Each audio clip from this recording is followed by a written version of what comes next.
Good morning.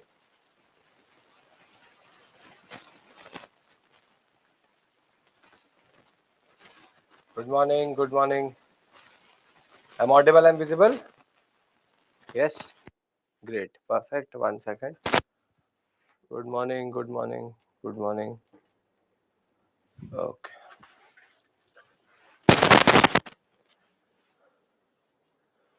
So we'll wait for 5-6 minutes and then we'll begin. Okay. Good morning. Good morning. Good morning.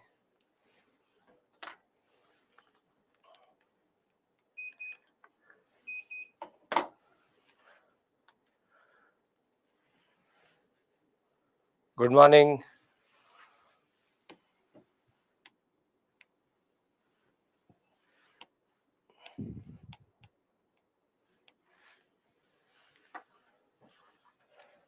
I hope you had a very productive weekend.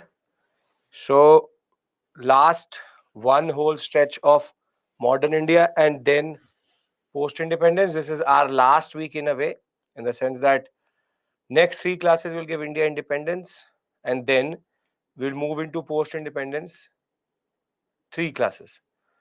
So, the pace at which we are going, maximum half an hour, 45 minutes of post independence. First 45 minutes is going to be modern India, in miscellaneous, very small topics. But now we are in the last leg, last 17 years, and today's agenda is to come till 1935. We've already covered till in yesterday on Friday till 1929. So we'll start with the Irving Declaration. Then we will go to the next topic, which is Delhi Manifesto. Very small issues. Then we have the Lahore session, Purna Swaraj resolution. Thereafter, we'll move into the CDM phase 1, 11-point ultimatum. 11-point ultimatum. Then we'll go into Gandhi Irwin. Then CDM phase 2, Pune Pact. And we'll also discuss a very small miscellaneous discussion on what is called the depressed class movement, which is Biocom Satyagraha, depressed movement. And last but not the least, civil services commissions we'll discuss. These are the topics for today. All of them are quite interconnected, and except for these two, which are separate, this is a connected story between 1930 to 35. Okay. Aarti, it should be. I'm not sure if I've not seen the syllabus of MPSC, but it should be the same. Modern India, ancient and medieval doesn't change for any PCS examination, but the emphasis goes regional. That's the only difference. So they would have a more emphasis on regional MP history. Okay. So Salt Satyagraha is only CDM phase 1, Dandi March. That is that only. I'll give you the timeline. I'm going to give you the timeline. As of right now, this is the basic point. 30 to 35. And tomorrow, thereafter, tomorrow, INA is not 30 to 35, it's 40 to 44. Tomorrow is going to be, we'll start with Government of India Act 1935. Then we'll go into Gandhi and Bose. Then we'll go into INA. We'll go into August offer. Then go into the individual Satyagraha, then Cripps mission, and we will reach till most probably the INA trials plus the RIN mutiny. So we'll reach till 1942-45. We'll see how far we can reach till 45.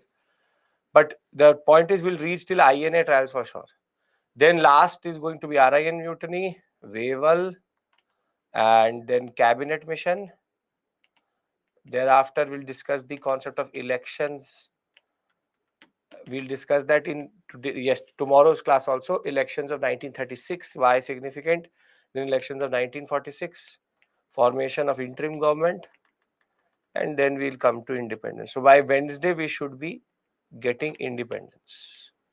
These are the topics we generally left. So yeah, what is the agenda for today is 30 to 35.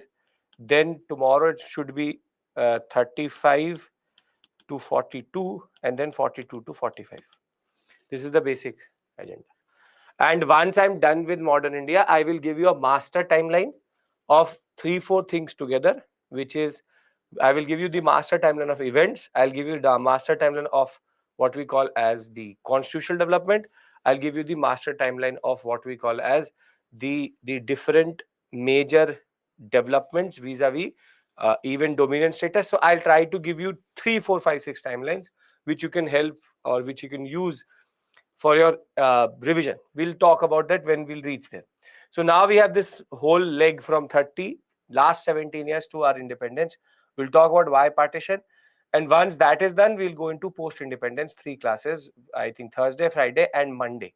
15th May is going to be your last class, next Monday exactly. Right? Everybody's here. Can we begin our class? Yes or no? Can we start with the timeline for today's class? Yes. Great. I hope everybody is following what we've been doing till this point. We have gone into now the heart of the independence movement. We've covered quite a lot till this point. From we started with 1857, now we've reached 30. So we are now civil disobedience, which is quite significant that way. So we are now nearing 47 very soon, right? Okay. Meghna, refresh. If you can't see me, refresh. Okay. So let's begin with our timeline for today.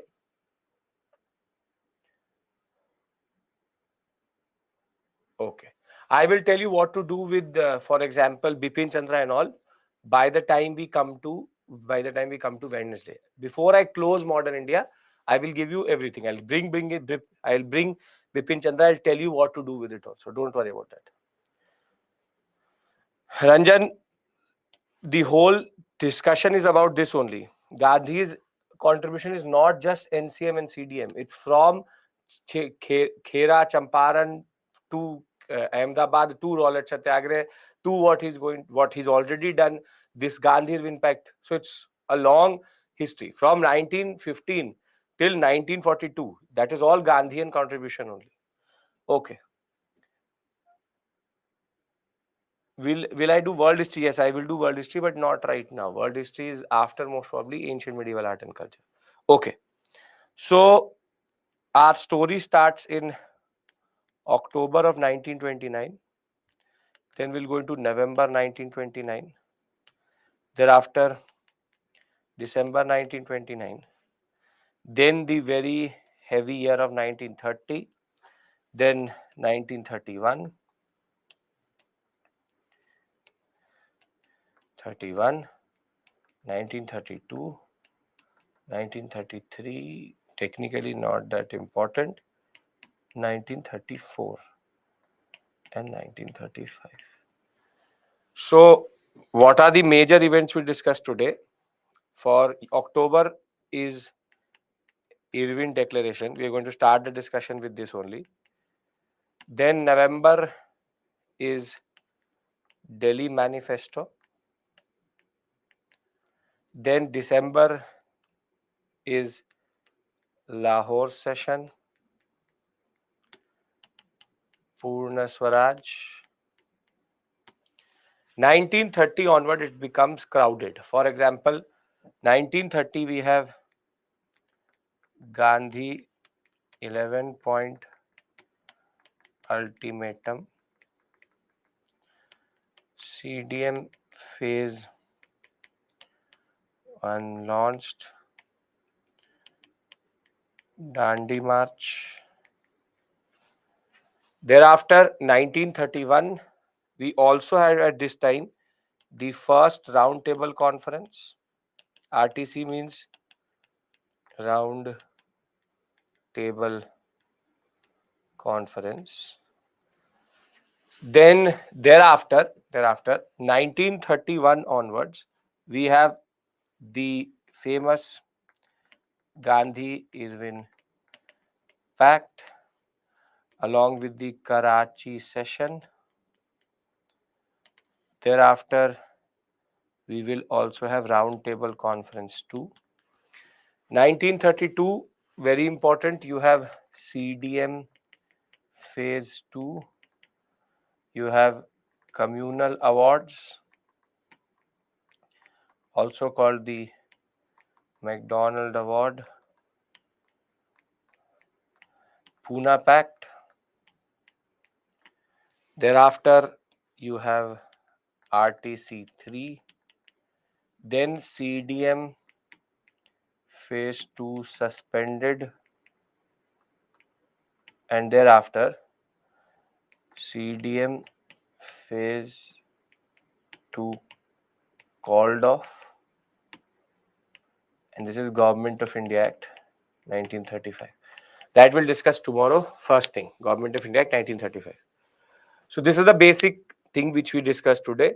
So it's more about CDM, two phases in between Gandhi Irwin Pact, and we have to start our story with Irwin Declaration.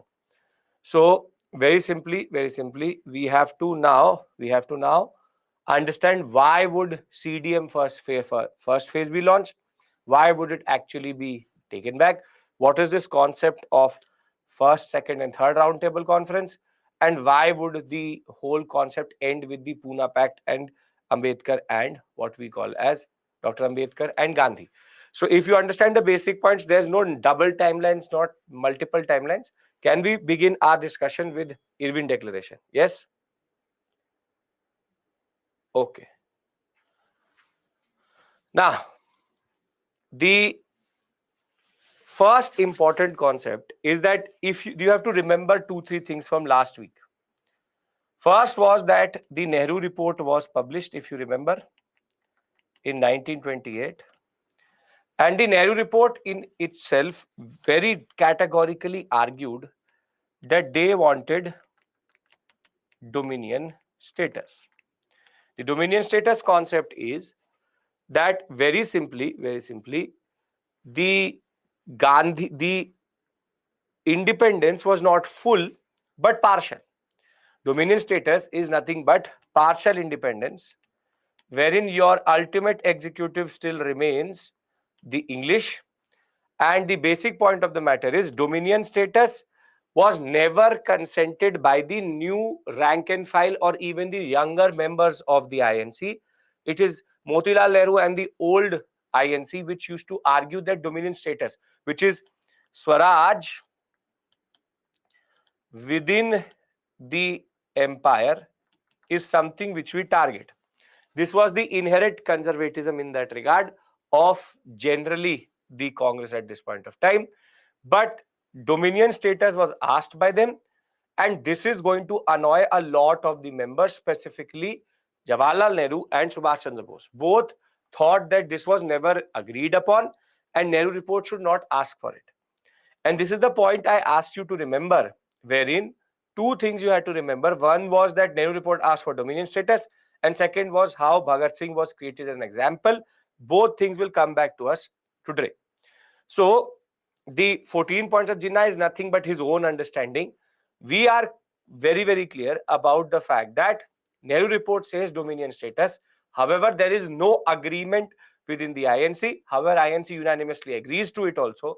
But the newer members such as Jawaharlal Nehru and Subhash Chandra Bose will never agree to this concept. And generally now they will technically not like the way the Congress is looking at independence. So I can presume that we are clear with regards to Nehru report, dominion status, and Bhagat Singh. These three things I asked you to remember 48 hours. I think you are totally clear. Totally, you write JL, doesn't matter. That's not the point here. Now, very good. Okay. Everybody's mind is refreshed. Now, 1928, he asked for dominion status. Now, in November of 1929, comes a very important declaration.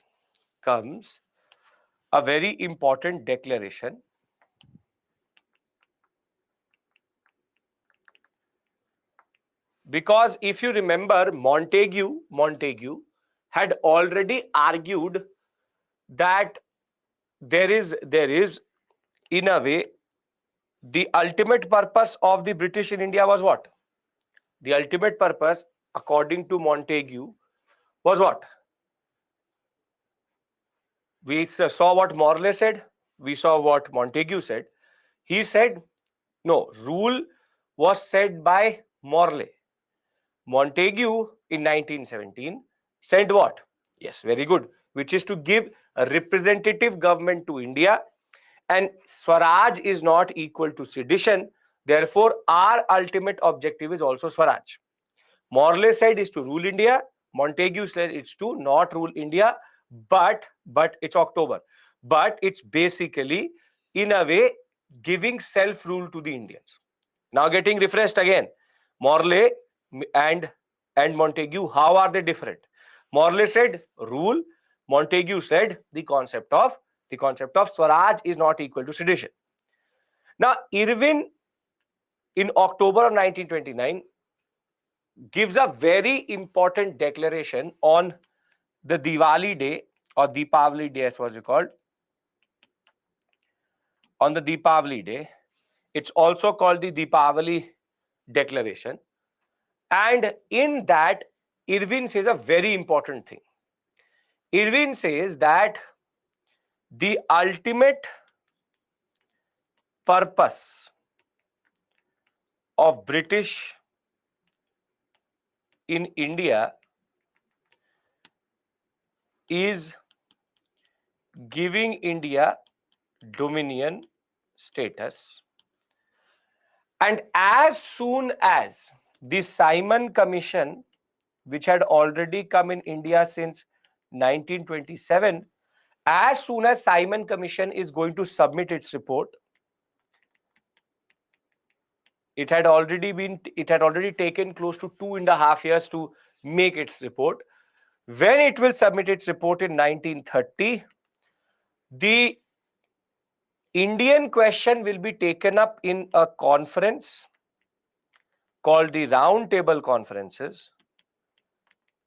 In these Round Table Conferences, we will discuss the issue of dominion status.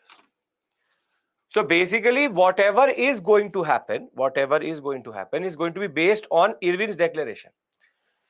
Irwin will technically now appropriate what Nehru report actually said. Nehru report said that we want fundamental rights, we want this and that, and we want the dominion status. Now, Irwin and the British saw an opportunity because they could see that Jawaharlal Nehru, Subhash Chandra Bose are not agreeing with this concept. So, in a way to annoy the Indian National Congress and the newer, younger members itself, they say that in October of 1929, that our ultimate purpose is to give you dominion status, which is partial independence, Swaraj within in the empire. Now, as soon as Simon Commission is going to submit its report, we will now have the roundtable conferences in London, and in London we will discuss how to think about dominion. Now, what basically is a very important development is that for the first time they're explicitly offering dominion status. Till this point, they've never used the word dominion, they've never used the word Swaraj. So they're now for the first time explicitly, in principle, remember, in principle, not till 1940 they will give us in proper sense. In principle, they are trying to give us dominion status, that now our ultimate goal. So from ruling India to having self-rule or representative government to now dominion. Dominion is the simple concept that India would remain a part of the United Kingdom indirectly, with the ultimate executive being the Queen and or the King, and we having our own representative government in India. For example, the Prime Minister would have been an Indian, but the President would not exist. India would not have been a what we call a republic, but rather a constitutional monarchy type setup in which the ultimate executive would have been the King or the Queen. That is the concept of dominion. Dominion means that you don't have full independence. You have partial independence. So Irwin makes two major concepts: dominion and as soon as Simon Commission is going to give the report, we will have roundtable conferences. Any issue in Irwin Declaration? Come on, Irwin Declaration, 2 points are made. Very interesting. 3 months are going to happen now. Dominion status and the concept of Simon Commission report, roundtable conferences. Okay. Now the Congress gets to know about the Deepavali Declaration, the Diwali Declaration. And see, the purpose for the roundtable conference was very clear, that we want to understand India. We want to bring everybody on the table. We will discuss, okay, acha, you have been ruled by us for the past 100 years. How are you? If everything is perfect, okay, you want dominion. What is the definition of dominion for you? It was all a drama which they wanted to do. That, okay, acha, you want dominion? तो पता ही नहीं था. You should have told us previously. We have been waiting to give you dominion for quite a long time. So since 1927, Simon Commission is writing its report. It's not submitted its report.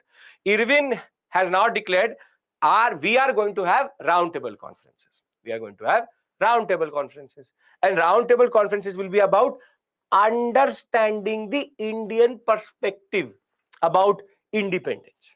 About independence. The Irwin Declaration, Deepavali Declaration, same thing. Deepavali, the day 31st October 1929 was Diwali. That day he declared it. That was called Diwali Declaration. Now the Congress gets to know about this. All parties are now in a squabble that Irwin has said that he's giving us the concept of dominion.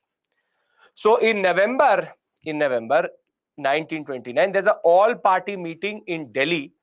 In Delhi, there's a major meeting in which all prominent members of the national movement all squabble together and come and meet in Delhi. Now, Gandhi is sitting there, Jawaharlal Nehru is sitting there, Jawaharlal Nehru, Irwin is the viceroy. Don't ask me who is Irwin, come on. The simple point of the matter is that now Jawaharlal Nehru and Subhash Chandra Bose are looking at the drama which is happening generally, but they are waiting for basically what the Congress is going to think of this concept of dominion. Now everybody meets, and there are three basic conclusions which are brought in.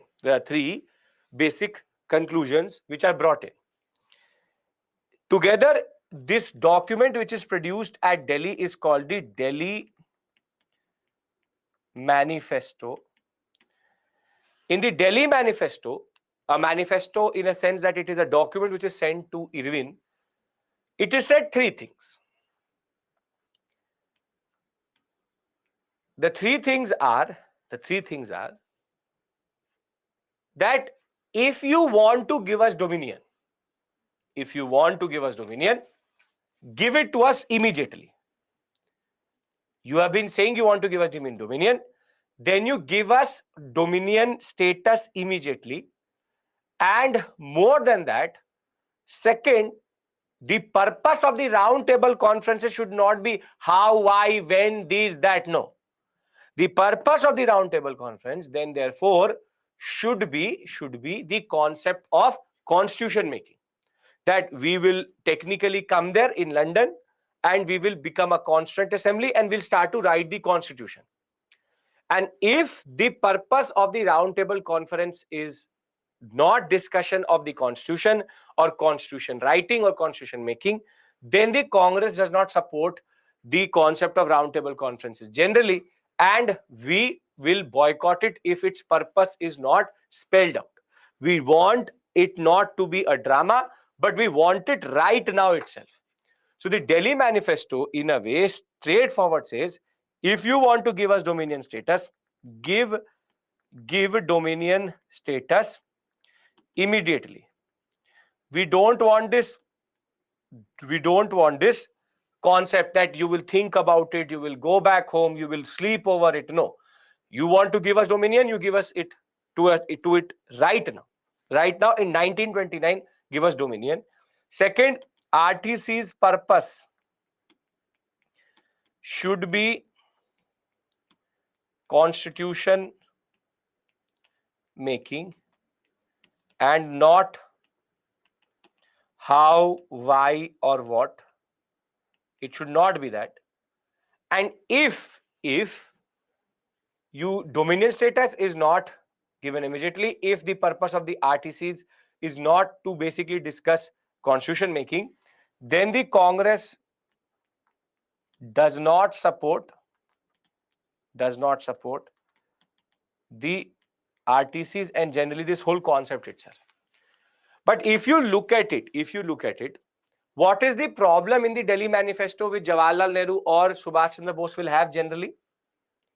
What is the basic problem which Delhi manifesto has? Irwin has offered dominion within the Commonwealth. Very good. Thereafter, they are in a way, in principle, also accepting it. This is what Jawaharlal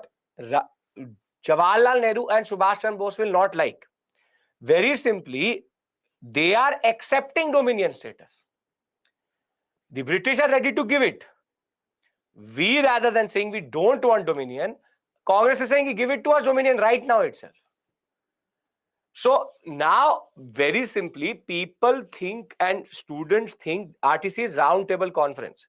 Very simply, students think that the concept of what we call as Purna Swaraj resolution, the concept of Purna Swaraj resolution comes out of the blue. That one random day Jawaharlal Nehru wakes up and says, now I want Purna Swaraj. Now, if you understand it, in December of 1929, when the Lahore session is going to happen, very simply, the reason why Subhash Chandra Bose and Jawaharlal Nehru will ask for Purna Swaraj is because they could see that the Congress was actually not becoming revolutionary, was not having the right target, and they were now in a way accepting dominion status. So please understand that Irwin Declaration was a drama, that we are going to give you dominion, our round table conference is going to happen. Now, the simple point of the matter was Delhi Manifesto accepts it. It in a way says that, okay, you give us dominion right now and we will go to London and we'll discuss how to make the constitution. But was it that this is the real target of Indian nationalism? Was this the real target of Indian nationalism? To get dominion status, to go to round table conferences and discuss it? No. And this is where the context for the next point is going to come through. Now in late November 1929, Gandhi plus other leaders are going to seek Irwin's consent, or they will ask Irwin, tell us the purpose. And Irwin will straightforward say that neither are the purposes of the roundtable conferences. And out of that frustration, now Jawaharlal Nehru will go and say to Gandhi that now if you've all done this drama and you've seen that what the British are doing, now in December of 1929, because of this Irwin's declaration, there was now a problem which the Congress was embodying, which is that they were becoming not that revolutionary, they were accepting dominion status. In December of 1929, at Lahore, where Jawaharlal Nehru was the president of the Congress, he is now going to say that we gave the British an opportunity. We gave the British an opportunity, and that opportunity was to give us dominion status immediately. Irwin has said that dominion status will be given eventually. The purpose of the roundtable conferences is not the giving of the dominion status itself. It is all going to be a drama. Now I reject dominion. What you will not give us? No, we will not take it. You want to give it to us? We will not take it. Tum kya doge? We don't want it. So very simply, Jawaharlal Nehru, along with the support of Subhash Chandra Bose, will say, we don't want dominion.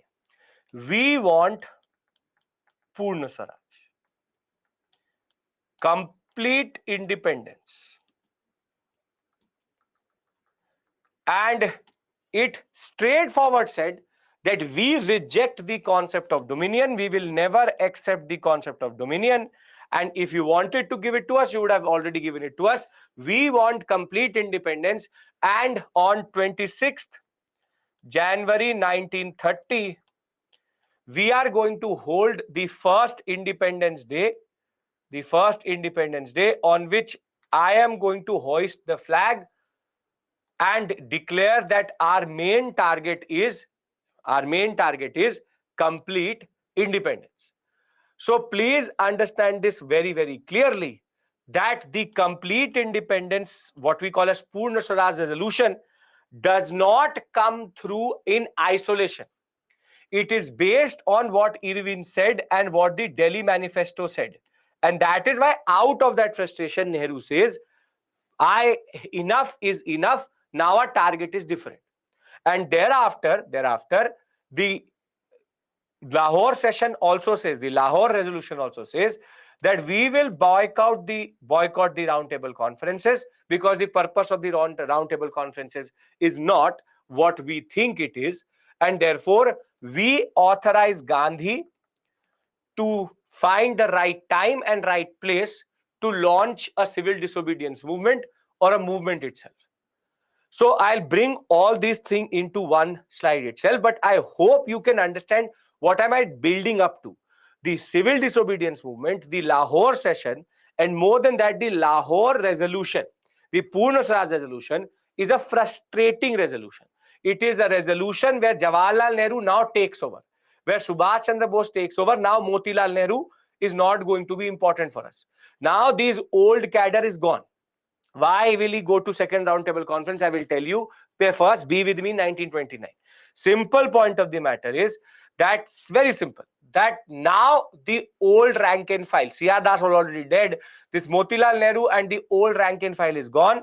Now the radical elements of the INC have taken over, wherein Jawaharlal Nehru is now going to say Purna Swaraj, nothing more, nothing less. Is this making sense to you? I'll bring all these three things together and then we'll talk about CDM.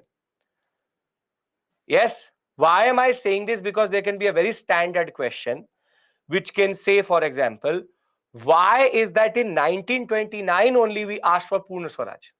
Why did we not ask for Purna Swaraj in 1919 or for in 1925? Why didn't we ask for it non-cooperation?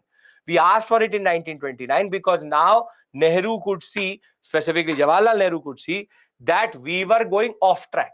We were technically falling into the trap of the carrot and stick. And therefore, now Jawaharlal Nehru takes the stick and puts it on the INC and says that that was not the point which I said. This is not why we are fighting this national movement. So basically, it's a scheme which the British launched, and we were falling into the trap. So the simple point is, roundtable conferences are going to happen. That's a separate issue altogether. But the Congress will now not take part of it. The first roundtable, you think that the Congress will say that we are not going to attend it, so the British are going to get scared and they will not do the roundtable conferences. If you have a good perspective, you think like a Britisher, think of them like in that sense, that the basic point of the matter is the Congress is rejecting it. But do you think that the loyalists, Muslim League, everybody else is going to do the same thing? Tell me. Is that going to happen? No, they will obviously attend it.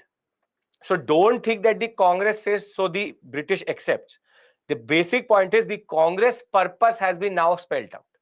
In 1928, his father said we want dominion. In 1929 October, by December, his son is saying, Motilal Nehru's son is saying, we don't want dominion, we want complete independence. So I'm going to add these three together, and then we'll go into the second part of this discussion, which is civil disobedience movement. So Irwin Declaration, please pay attention.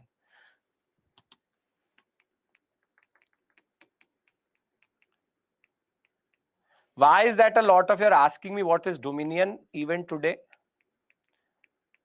Did you not attend Friday, or you've just been watching the recordings and then thinking that I will be able to cope?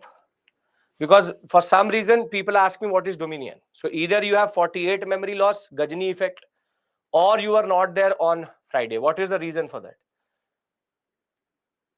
Because I asked you to remember what is Dominion. So self-rule within the empire, everybody understands. I told you Dominion also. I told you how you will get an IS certificate also, if you remember. So If you have missed that class, Rashmi, then you can make it up, right? You know that. I hope you know that you can make it up. So simple point of the matter is that some of the names I saw that day also, I'm seeing it today also. So 48 hours is not the time to forget things. So I'm again very simply saying dominion status is Swaraj within the empire, partial independence, acceptance of the concept that Britain will always control India indirectly and India will always remain a geographical dominion of the British. Can we agree to this? Because I want, if I'm saying dominion, till 1947, I will keep on saying dominion. So we all have to agree that what dominion means. So we can accept that, right? Okay. Okay. Now, you can write carrot and stick policy. Why not? You can, Lakshmi, you can do that. Okay. Technically not Pulkit. Technically not. Because they have proper independence. They still recognize the queen and the king. Okay. Now, Irwin Declaration, what does it say? Irwin Declaration, October 1929 says that, now I'm putting everything on one slide and then we move forward. Ultimate purpose is dominion status, and thereafter round table conferences. For anybody who has joined late, RTCs mean round table conferences. After I've told you the whole CDM, don't tell me that what is RTC. So I'm telling you RTC means round table conferences. So round table conferences after Simon Commission. Now, one of you or a lot of you have again asked me this point. Simon Commission came in 1927. Then how is it in 1929? Simon Commission, does it take 1 year or 10 days or 5 days to write a report? It takes time to write a report. So Simon Commission is going to write the report and that report will be submitted only in 1930. So the RTCs will be after the Simon Commission. I will discuss the RTCs. Wait. First, understand what I am teaching you. RTCs after Simon Commission to discuss dominion concept. That will be followed by what is called the Delhi Manifesto, which is in November of 1929. And in Delhi Manifesto, very simply, the INC will ask for dominion immediately, and RTCs should be for constitution making. RTCs should be for constitution making. Thereafter, Gandhi and INC will ask Irwin about purpose, and Irwin will say only discuss dominion. And that is the context in which now the goalpost will be shifted, and now very simply at the December of 1929 Lahore session,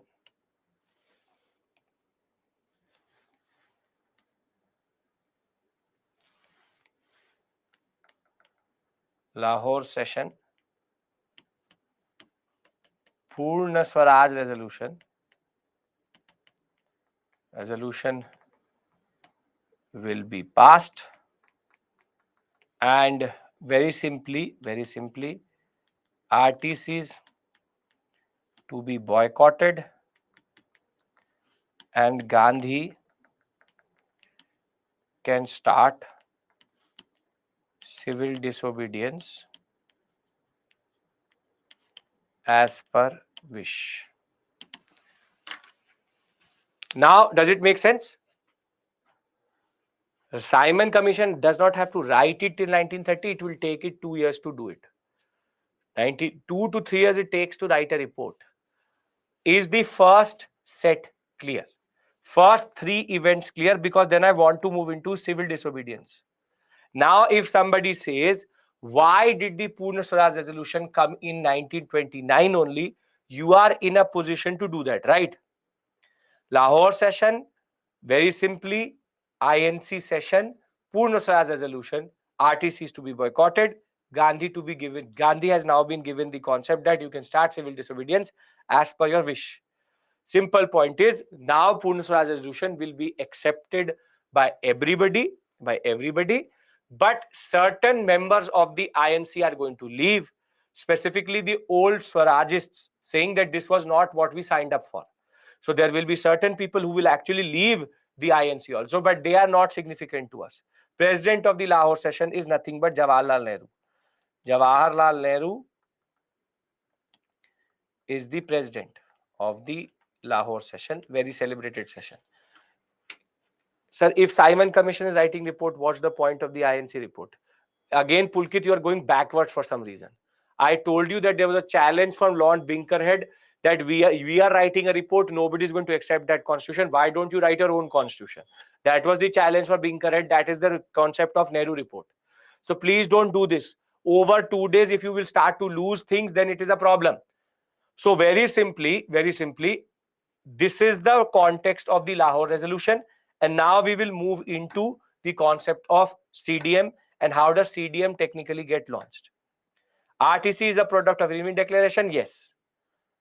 Can we write about carrot and stick policy? Yes, you can write about that. After rating Dominion needs to put British Union Jack. Your issues are totally different only. Yes, Union Jack will be there on the flag. Okay. Now I presume that this section is clear. I'm going to read it out of the PPT and we move forward. Yes, no, come on. There's nothing. 3 events. We've done more than this within the same 45 minutes. Okay. So the Deepavali declaration, the simple point was Simon had suggested to convene a conference of representatives of both British India and the Indian states to take a final decision on the question of constitutional reform to be taken in India. And based on that, Irwin is going to make a major declaration. By this point of time, the Prime Minister of Britain is Ramsay MacDonald.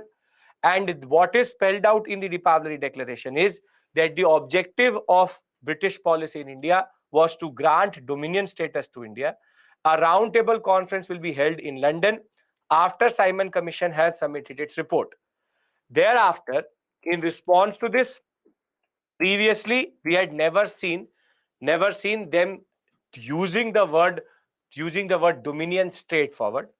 So the simple point was that this was a declaration which came as a combined effort of the Viceroy and the government, because Ramsay MacDonald comes from the Labour government. The Labour government has always been a little bit more inclined towards India. India was given independence also under Labour government. There are two basic governments in England. Until today, they had only two basic governments. You have Conservatives and you have Labour. So you have Conservatives who are represented by, for example, the person like Rishi Sunak is from the Conservative government only. And you have Churchill, who is going to be a Conservative. Then the person who's going to give us independence is the Labour Party, Clement Attlee. So the Labour Party has always been a little bit pro-India, and that way Ramsay MacDonald is considered that. The simple point is to restore the faith in the ultimate purpose of British policy in India. Dominion will be not available for a long time to come. However, this was a new declaration based on an old concept itself. And the roundtable conferences were based on the concept of Irving Declaration based on the Simon Commission report. Now, what is going to be the response is called the Delhi Manifesto in November of 1929.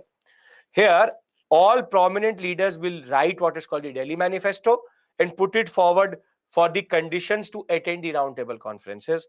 And the conditions are quite interesting. It straightforward says that the purpose of roundtable conferences should not be to determine whether, when dominion would be given. Rather, it should be about constitution making and its implementation of dominion immediately. Basic principle of dominion should be immediately accepted and given. Therefore, the Congress should have majority representation in this conference so that they can write the constitution itself. And everybody who has already been actually arrested as a political prisoner, they should be left. General amnesty means that they should be released because they were not asking for something new. So Delhi Manifesto straightforward says that implemented right now, and it should be about constitution making. That is a condition to go to roundtable conferences.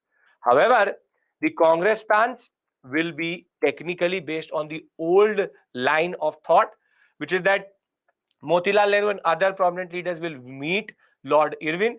Irwin, who had already just escaped a bombing, who Chandrasekhar Azad had actually tried to do, basically, he will escape that bombing and he will come back, and Motilal Nehru along with Gandhi are going to meet Irwin. Irwin will straightforward say that the purpose is not to draft a constitution for dominion status. And when that was said, that when Irwin rejected the demand put forward by Delhi Manifesto, now Jawaharlal Nehru will say, enough of drama. Now our stance changes. We asked you for it right now. If you don't want it, we also don't want it. Simple point is, roundtable conferences will be boycotted. Complete independence is now the aim of the Congress. The Congress Working Committee has been now authorized to launch a civil disobedience, and Gandhi should choose the time and the place of starting that civil disobedience itself. And simple point is, 26th January 1930 will be our Independence Day, and it will be celebrated everywhere. Now, one of you asked me, then how is that 26th January we do Republic Day? Simple point is that 26th January has a lot of significance for us, but it can't be that the British is giving us independence in August and we say, no, wait. Give it to us in January because our date is important, 26th January. That obviously can't be. We will discuss how by June of 1947, it was clear that we had to get independence more quickly. Communal rights were already happening. So the important date, 26th January 1930, is related to the Lahore session. Therefore, what we did was that we became a republic on this date, but we can't say to the British, no, wait, 26th January is important for us. Don't give it to us on 15th August. Give it to us on 26th January.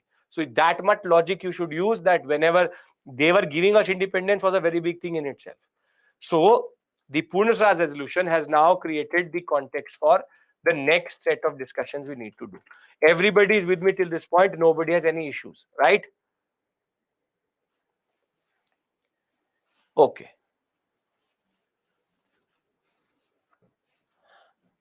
In a way, yes, Abhishek, yes. Okay. Now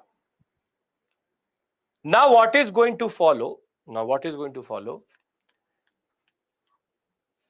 Are going to be two very interesting years. Now Lahore session has said that Purna Swaraj is going to be there and roundtable conferences will be boycotted. Now Gandhi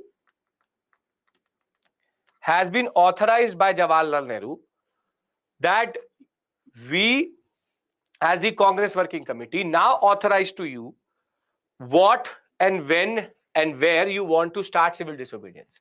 What is the most important concept of civil disobedience? What is the difference between non-cooperation and civil disobedience? The major difference between these two. Okay, which is breaking a law. Very good. Perfect. Great. Now, Gandhi is a man who still wants to negotiate. So he's a reasonable man. He will say that, okay, I give you an ultimatum. I give you an ultimatum. And that ultimatum, I have 11 points. This will be given on 31st January 1930.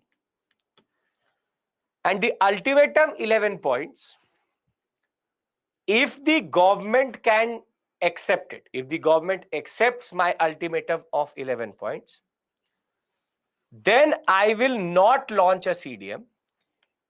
If accepted, I will not launch CDM.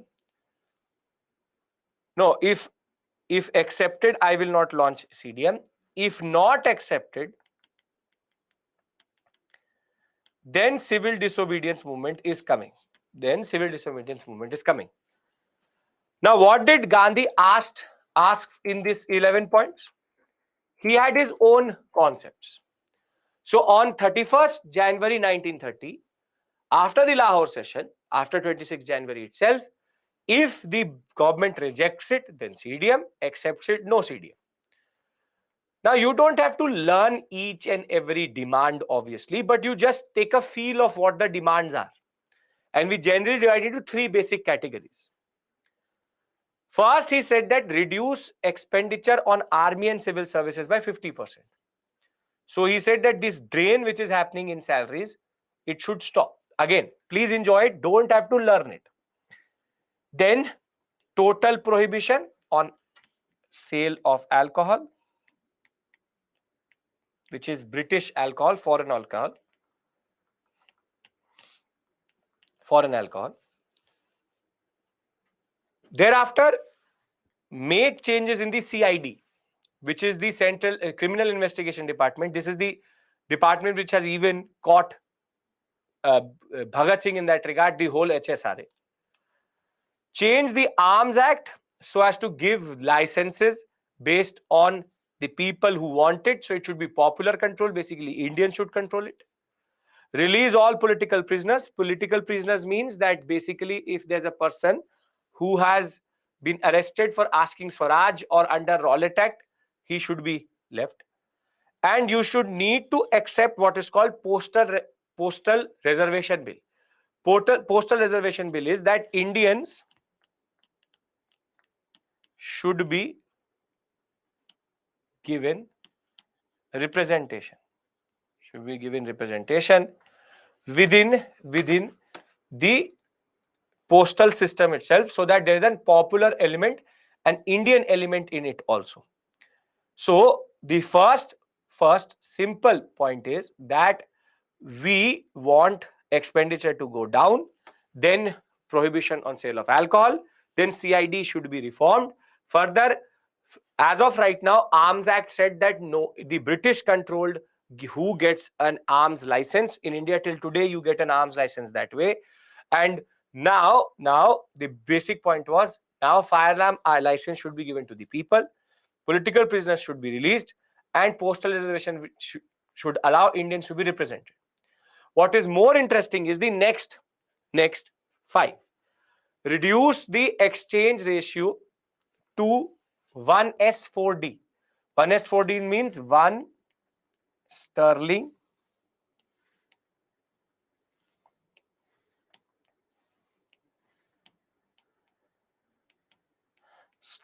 pound for dimes. Basically, dimes is nothing like paisa. So 100 dimes would make, dimes is basically a type of slang, or it's a very common word which is used for the subset of sterling pound. Pound, not pong, pound. So you have 100 dimes in 1 pound. So they said that you need to decrease the ratio, exchange ratio. As of right now, we are in a ratio in which India is draining money. Introduce textile protection. Therefore, you need tariff barriers so that our indigenous industries can be protected. Think of it like 4 paisas. Yes, 1 rupee, 4 paisas, that way. Then reserve coastal shipping for India. Basically, any ship which is bouncing off the coast of India, all this should be done by Indians. No Britisher should be allowed to do that. Further reduce land revenue by 50% and abolish salt tax and the government salt monopoly, which I'm going to talk about. Simple point is, there was no positive response which is going to come from the government itself. And the Congress Working Committee will say that your 11 points have now been rejected. So you can now choose your place of starting the CDM itself. So very simply, Gandhi has given an ultimatum. The ultimatum does not really matter to us. And that 11-point ultimatum is very simply straightforward. If accepted, no CDM. If not accepted, CDM. And as you see, the demands are quite broad so as to impact everybody. Anybody, any issue in ultimatum? Because now we go into why salt, why the concept of Dandi March and everything related to that. No issues? Great. Okay.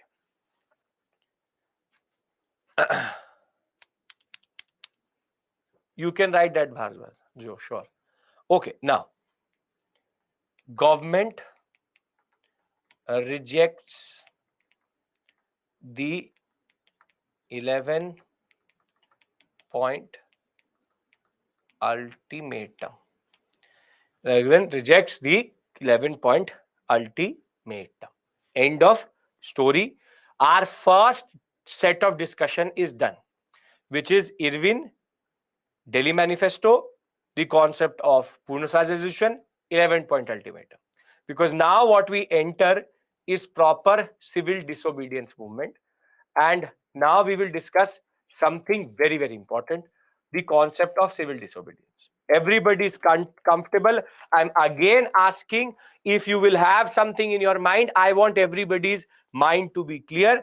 Can we now go into civil disobedience movement, CDM? Yes? You will, Shavik, there has been no question from the discussion I've had with you. We just have to understand it. That's it. Everything is linked. I can't work with questions. I have to tell you everything and anything. Okay. Now Gandhi has to launch the CDM. Now I'm saying CDM, CDM, CDM. CDM means civil disobedience movement, civil disobedience movement, civil disobedience movement. Right? RTC, RTC, RTC is round table conference, round table conference, round table conference. So please register it so that I say everything and then you ask me what was RTC. Okay. Now, ultimatum rejected by the government of India. Irwin is not interested in accepting any ultimatum. Okay.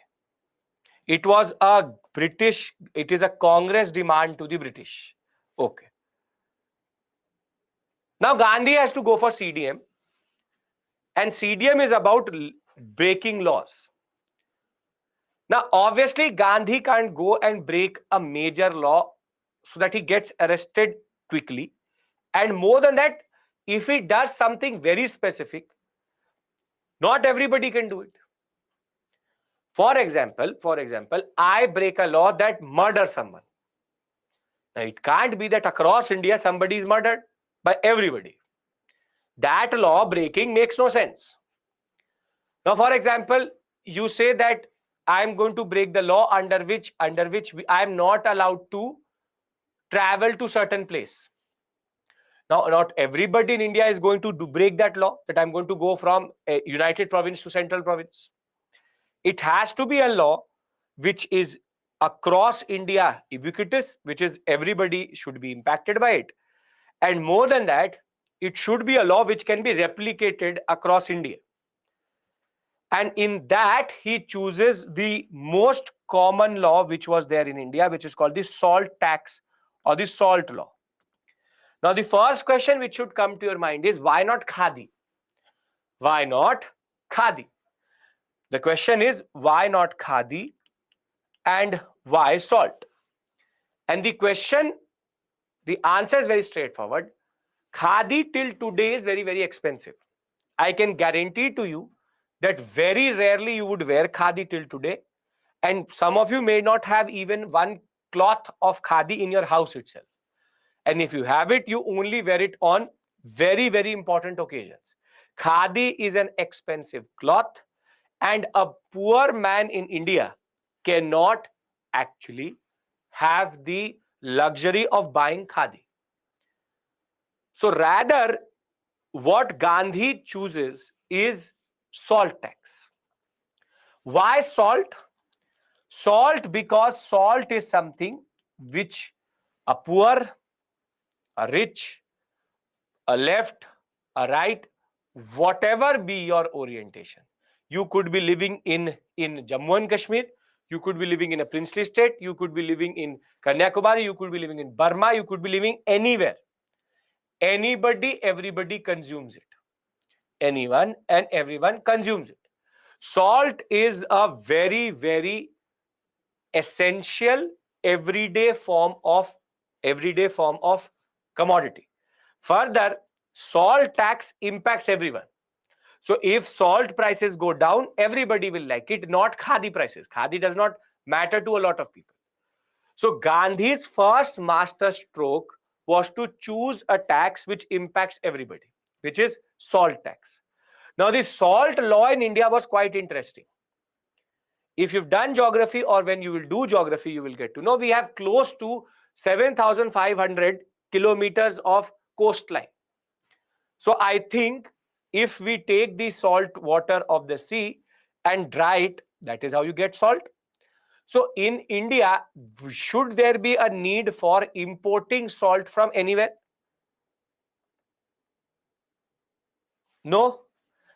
Now basically salt law said only British or European manufacturer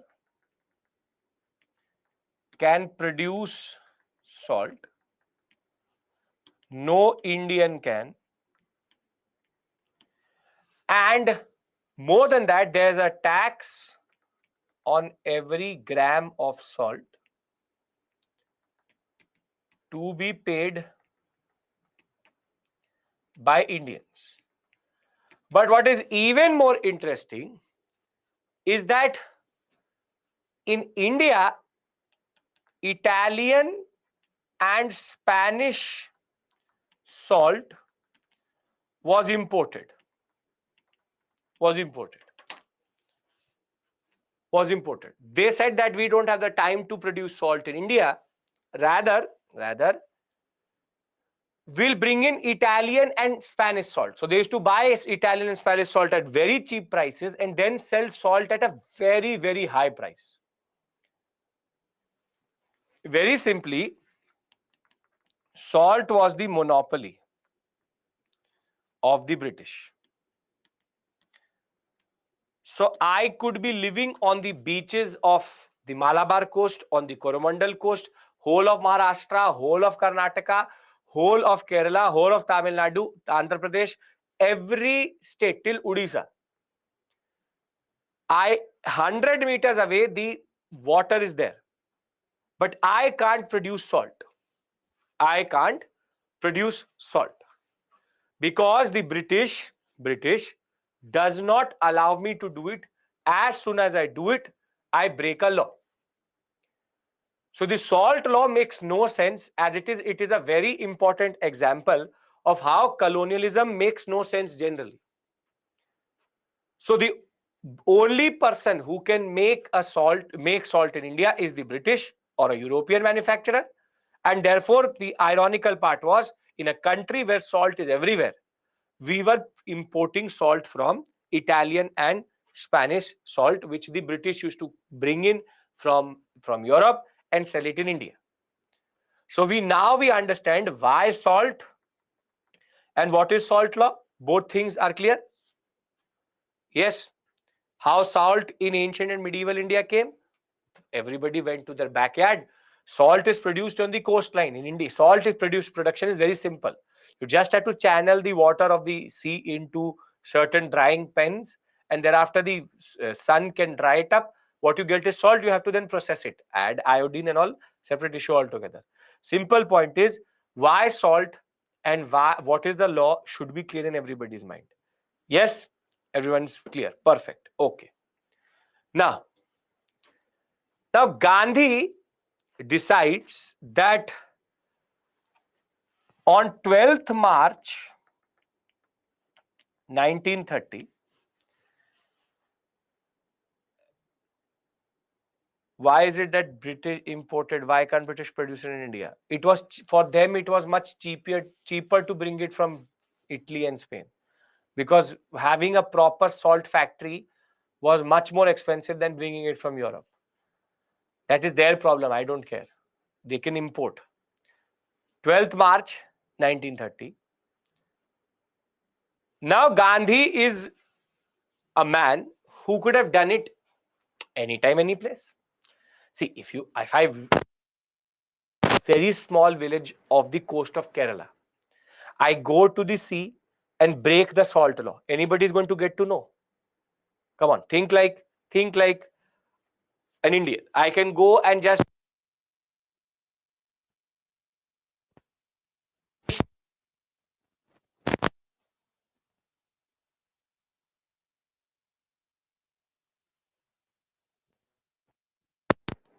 Now audio. Now audio. Audio, audio. Okay, okay. Now I'm clear. Yes, okay.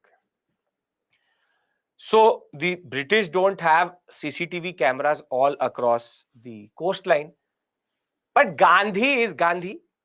He'll obviously not do it in an obscure village. Now Gandhi says that I'm going to break the salt law. This is how CDM is going to be launched.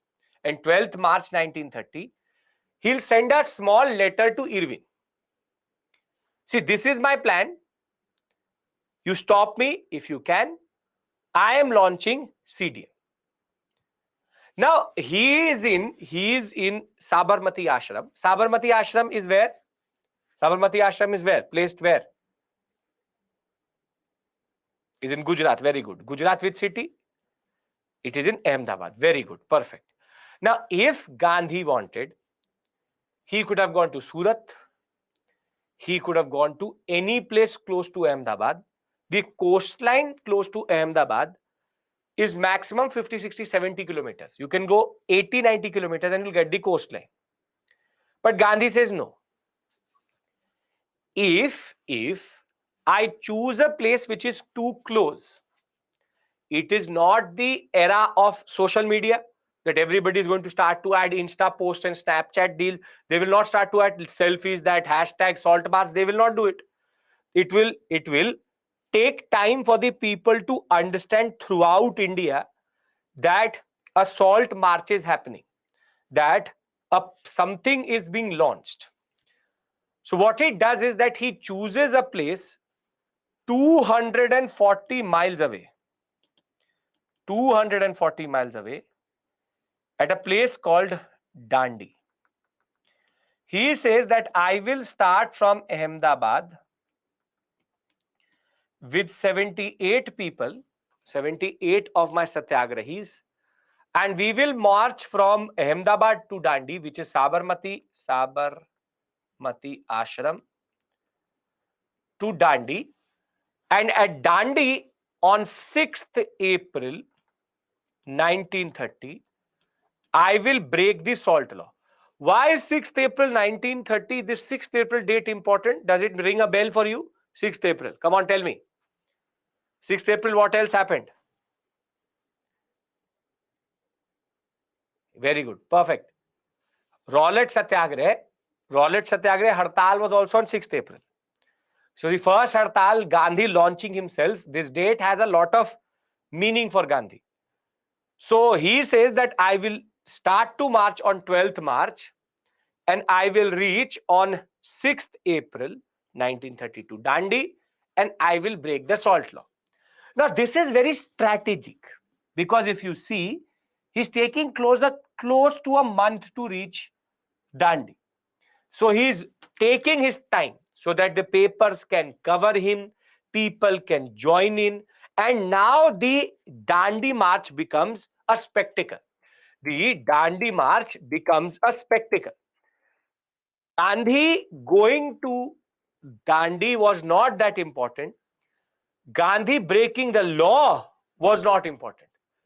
Gandhi's act, and these are real pictures, Gandhi's act of reaching Dandi in itself is like an anticipation. Anticipation. More than that, Gandhi has already given the basic plan to Irving that I will start on 12th, I will have lunch at this place, I will then go to this village, then I will go further, meet this person, then I will reach on 6th April, and on 6th April, I will break the law at Dandi. So that the British also knows it. But the ironical part of the story is, can the British arrest Gandhi before 6th April? No, because until and unless he has not broken the law, he is innocent. So this is Sarojini Naidu and Gandhi. The basic point of the matter is that Gandhi, he has created now a spectacle. The spectacle called the Dandi March, wherein he is going from one point to the other, but now lakhs of people will join Gandhi from time to time. So the fact that when Gandhi will go and make salt on 6th April 1930, he had already succeeded in what he wanted to do. A lot of people say Gandhi this, Gandhi that. This is the power of Gandhi. This is the power of Gandhi. You can't use preventive detention over salt law. Come on. That would be overkill. That much the British are also not dumb, that you detain Gandhi because he's going to break the salt law, which does not really impact a lot of people or the British exchequer also. But think of one thing. Can't use these type of laws on Jawaharlal Nehru, on, for example, Gandhi, on Subhash Chandra Bose. The too big a personality. People will burn the British. See, understand one thing. We were ruled by a handful of British, maximum 1,000, 2,000 Britishers. And we had a population of in crores.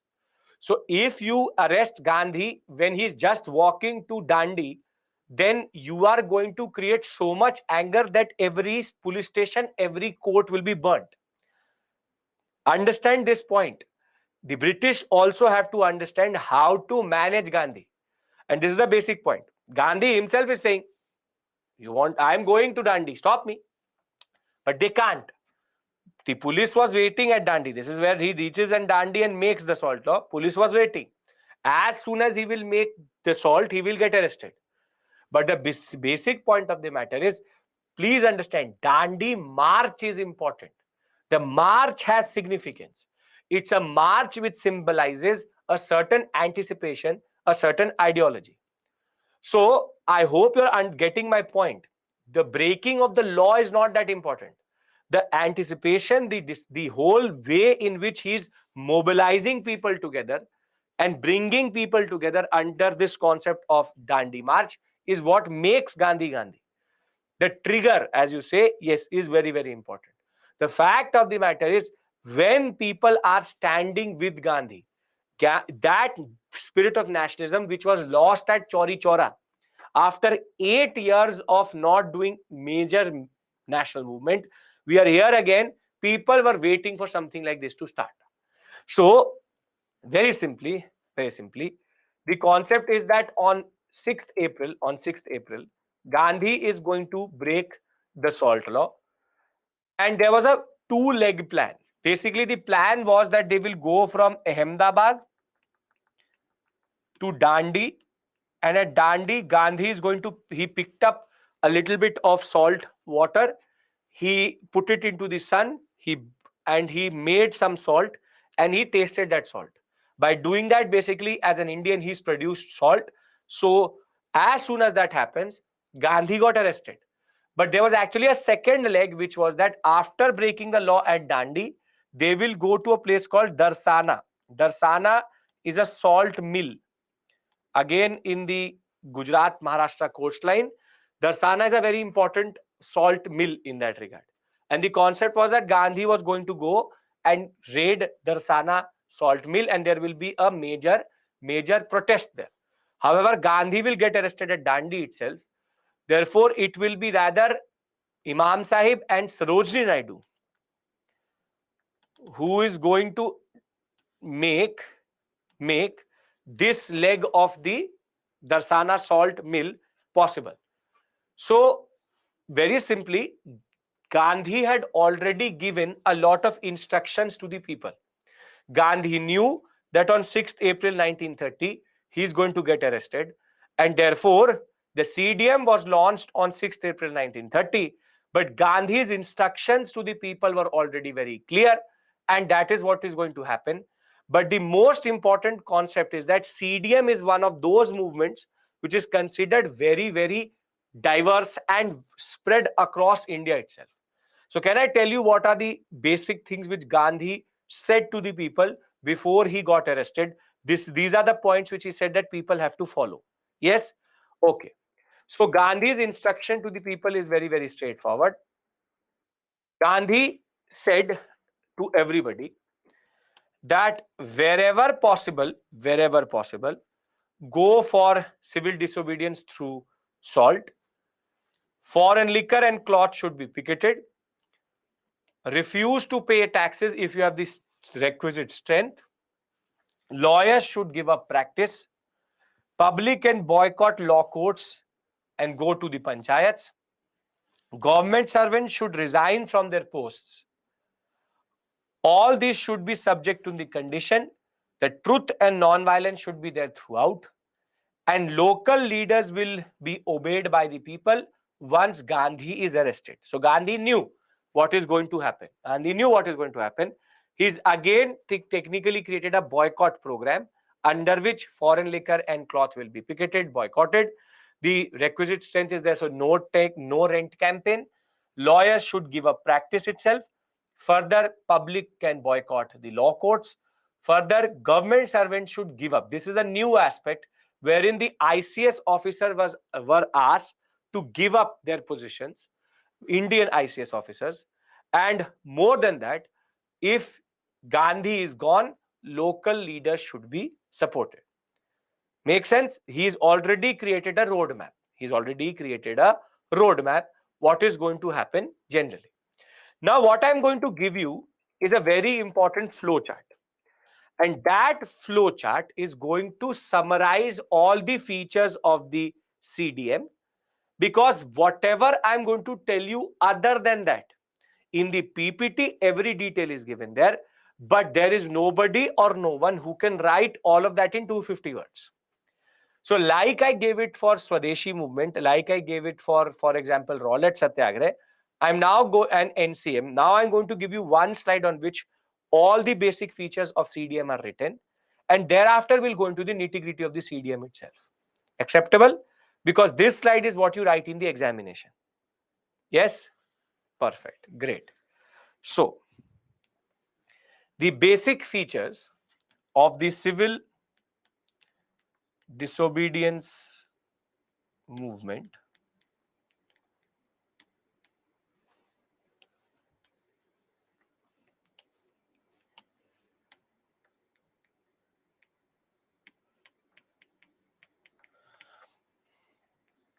are as follows. And in the examination, you will just write these features and expand on them 2 lines. And your 150 words and your 250 words will be complete easily. So, the first important feature of the CDM was the Dandi March. Dandi March, 12th March to 6th April 1930. And the concept of Dandi March was what? That Gandhi broke the salt law at Dandi and defied the salt law of British. And defied the salt law of British. This is the most known concept within civil disobedience. Everybody knows Dandi March for sure. Thereafter, what we will see is that there will be two other salt marches in India, wherein one on the Malabar coast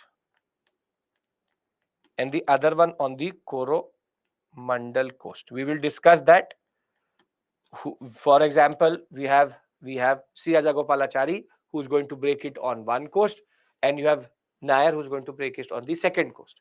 So we will discuss. There were three basic salt marches: one on the Maharashtra coast, Gujarat Maharashtra coast; the other one the Malabar coast and the Coromandel coast. I'll give you the details when we'll go into the basic nitty-gritty. Thereafter, now tell me one thing: a person in UP or Bihar, can he break the salt law? No, because they don't have access to the sea. So what they do is that they appropriate the concept of breaking the law. So what happens is that in UP, Bihar, no rent, no revenue, no rent and no revenue campaign starts. They very simply say we refuse to pay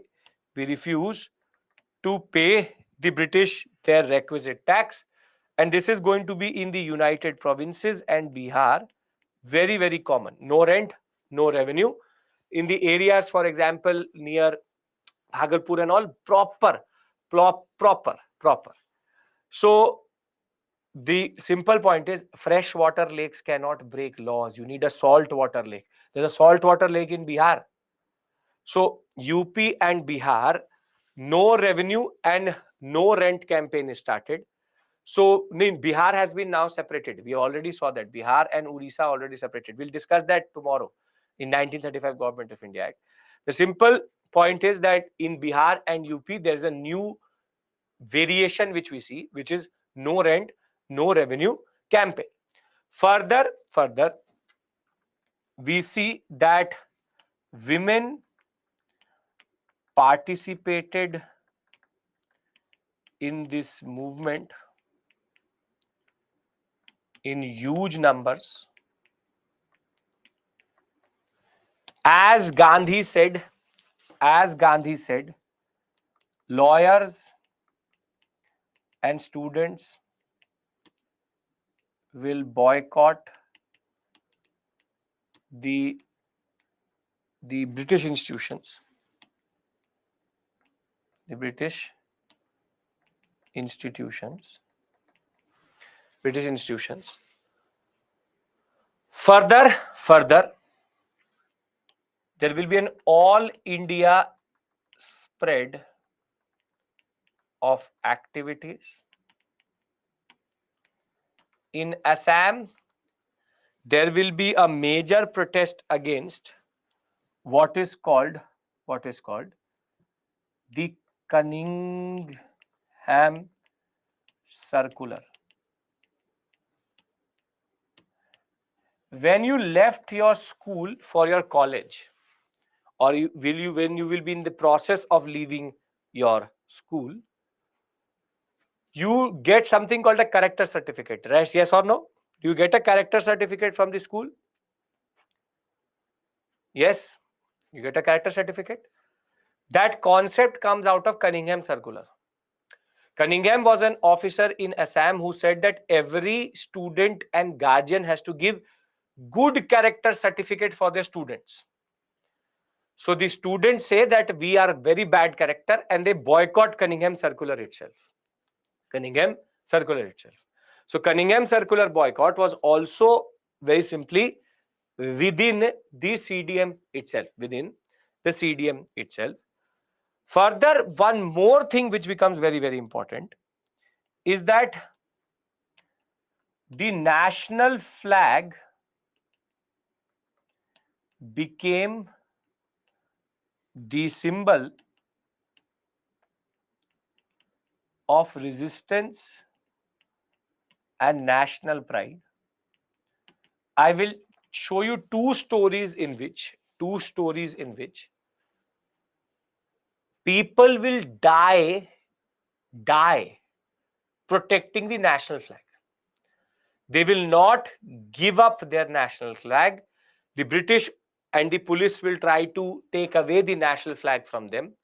But the flag was seen as so sacred that people were ready to get beaten up, lathi charged to protect it. Again, an extraordinary feat of what we call as nationalism at this point of time. So, civil disobedience movement, you can see, is quite different to the non-cooperation because its spread is all India, is properly all India, wherein from no rent, no revenue campaign to two salt marches to lawyers and students giving up their boycotting British institution across India, Cunningham Circular, women, for example, Sarojini Naidu is going to play a very important role.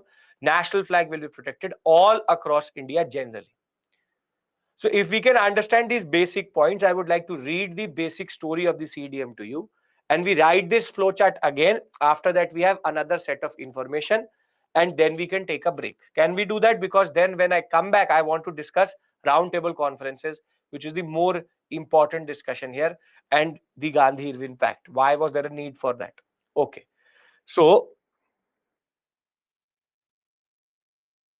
the question of civil disobedience movement was that why salt?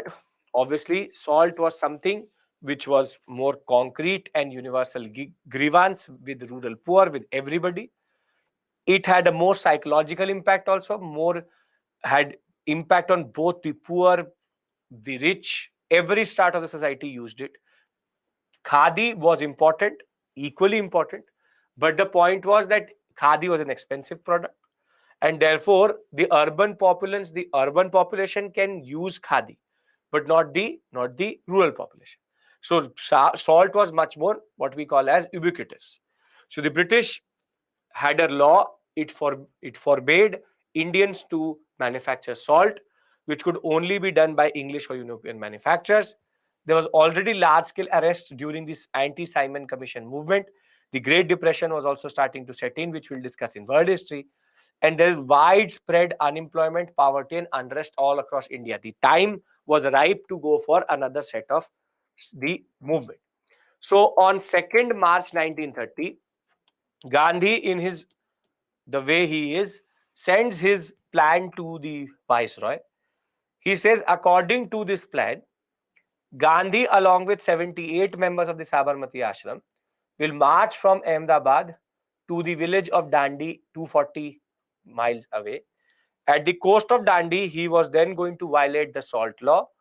And even before the proposal began, people started to now wait for Gandhi on this way. So the villages he crossed, people were now eagerly waiting for it. Now, he already had given a certain set of concepts and certain sets of what we call as regulations, or what he said that these are the instructions to the people that when I will do get arrested on 6th April, this is what you have to follow. Now, Dandi march will happen, the historic march will happen, and once that will happen, the civil disobedience movement will start. So the historic march will start on, as I said, by 12th March. He will break the law on 6th April. With the violation of the salt law, the people could now break a symbol of oppression. So the violation of the law was seen as a symbol of Indian people's resolve not to live under British made laws, under British rule itself. He had openly asked the people to go and violate the law wherever possible. Throughout the progress, very well covered. As I said, Gandhi is a very good PR agent. He could have gone 100 kilometers also, he could have gone 50 kilometers also, but he took 240 kilometers because that is the time it would have taken to cover it properly in the newspapers. By that time, close to 300 village officials had resigned in Gandhi's appeal. Congress workers were now engaging in the grassroots level activity itself, and therefore the CDM were now spreading like wildfire. Now, what are the places where we see how it manifested itself? So, peasant movement started in UP and Bihar. In UP, there was a very specific type of campaign: no revenue, no rent campaign. So no revenue if was the one was when the zamindar was pro government, then give no revenue. If the zamindar is anti government, then together don't pay rent to the British. So no revenue was part of the call. Zamindars to refuse to pay the revenue to the government, and no rent if the zamindar was pro British, then no rent to the zamindar also.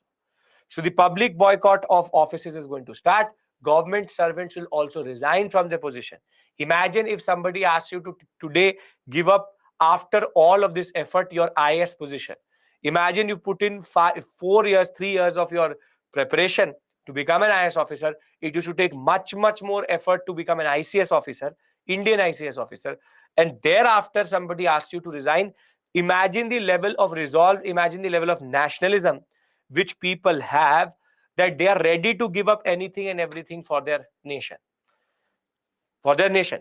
And today, if we ask a UPSC aspirant to give up something, they will give up everything but will not give up their position for sure.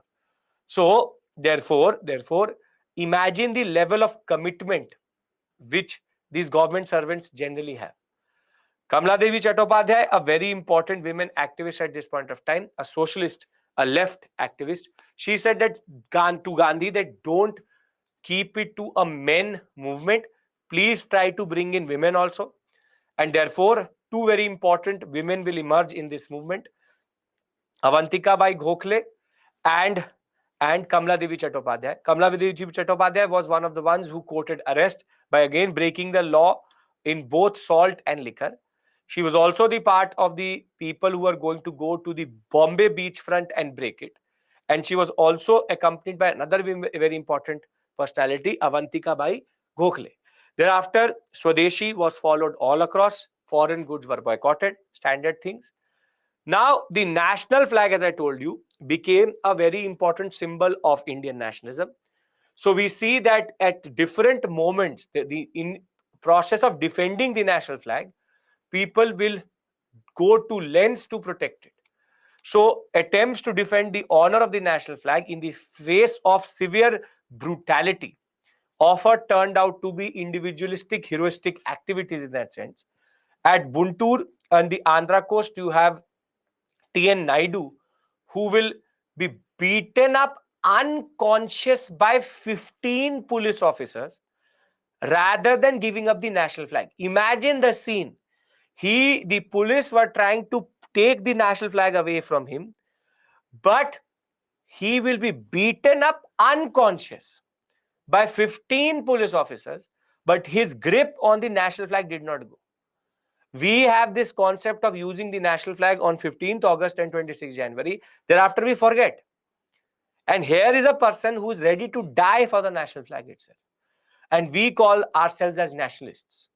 They are the true nationalists, that they are ready to do anything and everything for the national flag itself. In Surat, again, children will find very ingenious ways to defy the police and also to demean it. The national flag now became the new spirit of resistance, a way that it could now go to the remotest village, and the national flag was seen as a very important image of our nationalism. In the remote villages, there were also what is called Prabhat Fairies, and a lot of villages still today have this what is called Prabhat Fairies, in which men, women, children go around at dawn singing nationalistic songs. And more than that, now children also wanted to be part of the national movement. And what will happen is that they will be organized into what are called Vanar Senas, Gandhi being their Ram. Therefore, the Vanar Senas of the children and what are called the Manjari Sena of women, what a girl child. So you have boy childs, boy child, or what we call as male as Vanar Senas and females as Manjari Senas, though they are not doing anything. It's about symbolic protest. Basically, in every remotest to remotest village, you have this concept that children also wanted to be part of this new spectacle called Gandhian nationalism, and they wanted to be part of the nationalist movement itself. So these Vanar Senas, these Manjari Senas, they represent very, very important concepts in that regard, wherein now nationalism had percolated into the last moment, the remotest of village in India itself. Further, we have from Bhagalpur, where we have the no chowkidari tax. So chowkidars are appointed by zamindars to look after their estates. Peasants were asked to pay for that chowkidari tax. So chowkidari tax, the peasants will refuse to pay. Here Rajendra Prasad and Abdul Bari will be very important leaders. In Bihar, you have Champaran and Saran, where two districts, they brought in the what we call as sea water from Odisha to break the salt law in Champaran and Saran. Thereafter, in northwestern frontier province, we will see the rise of Frontier Gandhi or Khan Abdul Ghaffar Khan. He's called Frontier Gandhi because he had the same type of following in the Afghanistan Pakistan sector. Of Khan Abdul Ghaffar Khan and his very important, what are called volunteers. What were their names? Does anybody know the volunteers' name of Khan Abdul Ghaffar Khan? Come on. Not red shirts, not imams. No, no, no, no. Come on, try. You know the name. You know the name already. You know, red shirt, you understand? Red shirt, you understand? Not Jinnah. His volunteer was not Jinnah, obviously. Yes. Khudai khidmatgars. Khudai khidmatgars. So Khudai khidmatgars were basically the volunteers of Khan Abdul Khan, also called black shirts, not red shirts, also called the black shirts, who will actually go around and help the people. They will become like parallel governments itself. So the people used to actually prefer and even trust the Khudai Khidmatgars, the cadre created by Khan Abdul Ghaffar Khan, more than the police itself. In Tamil Nadu, we will see C. Rajagopalachari, who is going to organize a Dandi March type march from Tiruchirappalli to Vedrinam in the Thanjore coast. Thereafter, you have K. Nair, who is going to do it on the Malabar coast. Same person who was going to be, we will discuss in Vaikom Satyagraha, related to depressed class movement. So the other two movements were related to Tamil Nadu and Kerala sector, C. Rajagopalachari and K. Nair.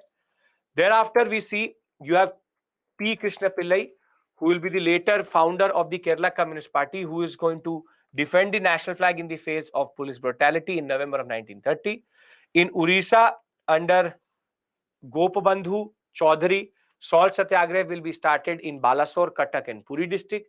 In Bengal, you have the Bengal Congress, which will spread the message of CDM across Calcutta and in Bengal generally.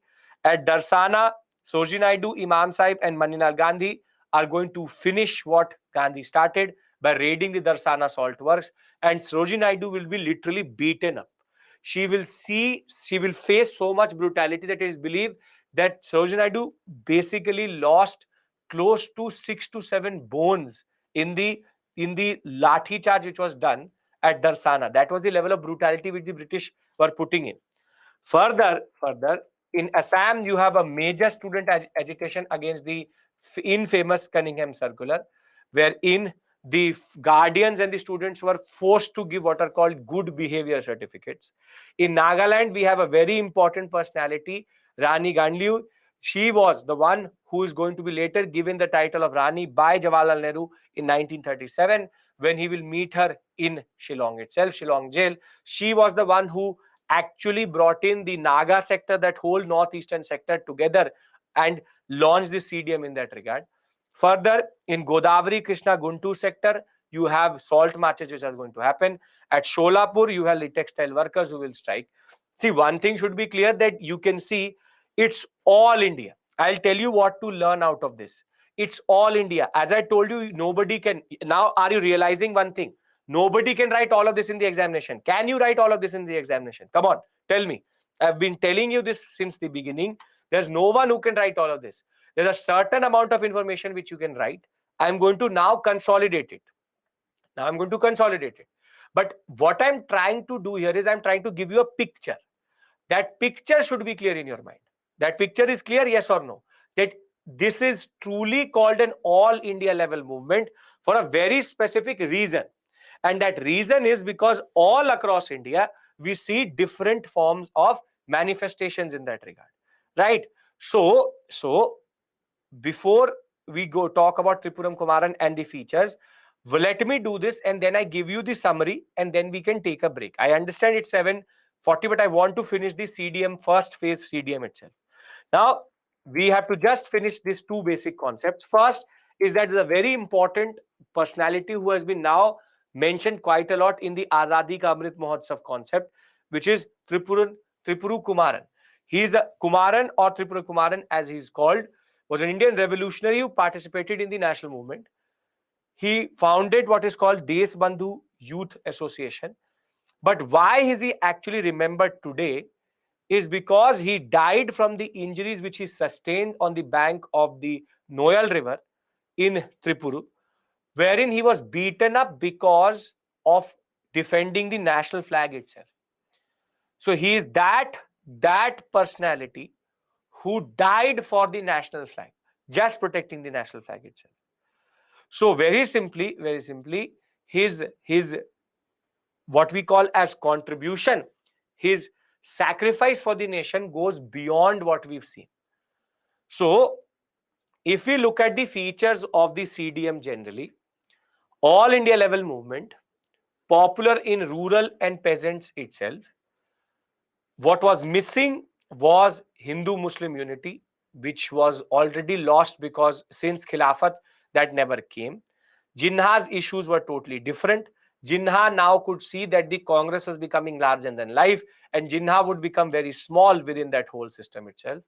And more than that, Gandhi's Satyagrahis and Gandhian movement was also showing a lot of resilience and character. Now, before you faint and I'll give you a break, let me just consolidate everything here. And then when we come back, we go into RTCs. Can we do that? The basic picture I've tried to show you here is the concept of how the CDM is spread all across India. Okay. So let's consolidate everything. CDM. What do you write in the examination? What do you write in the examination? First is Dandi March, Gandhi. Thereafter, you have the Thanjore Coast, Tamil Nadu, C. Raja Gopalachari or Rajaji. He has his own salt march. Then on the Malabar coast, Kerala, we have K. Nair, who has his salt march. These are the three salt marches which are important. Thereafter, we have no revenue, no rent campaign. Then this is Bihar and United Provinces. Then you have no Chaukidari tax in the Bhagalpur district of Bihar. Then there are certain personalities whose name you need to remember. You have national flag as symbol of resistance. Here you need to remember Kumaran. Then we further have women participation. Here you can remember Sarojini Naidu, Kamla Devi Chattopadhyay,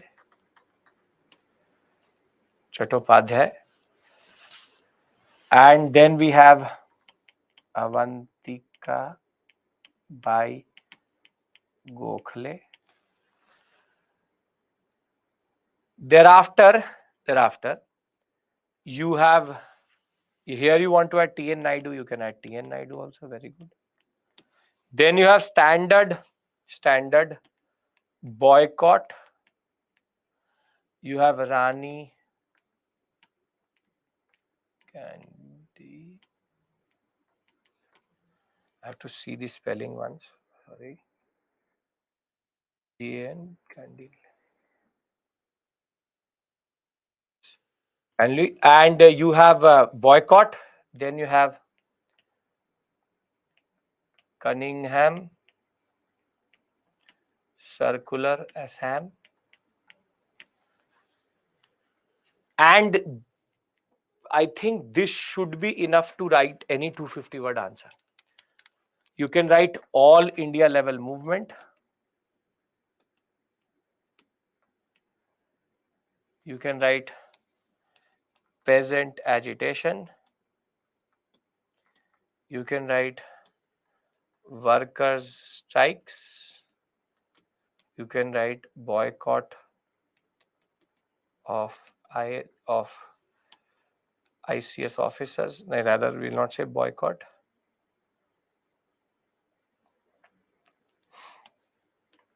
Resignation of ICS officers. no Hindu Muslim unity. So I think you can write lawyers boycott. National flag already written. So I'll mark them. I'll mark them. 1, 2, 3, 4, 5, 6, 7, 8, 9, 10, 11, 12. 12 points you can write, everyone. Cunningham circular, the concept of giving what are called uh, good character certificates, student registration. So can I give you a break now? You are more or less clear about what we've done till this point? No issues? Okay.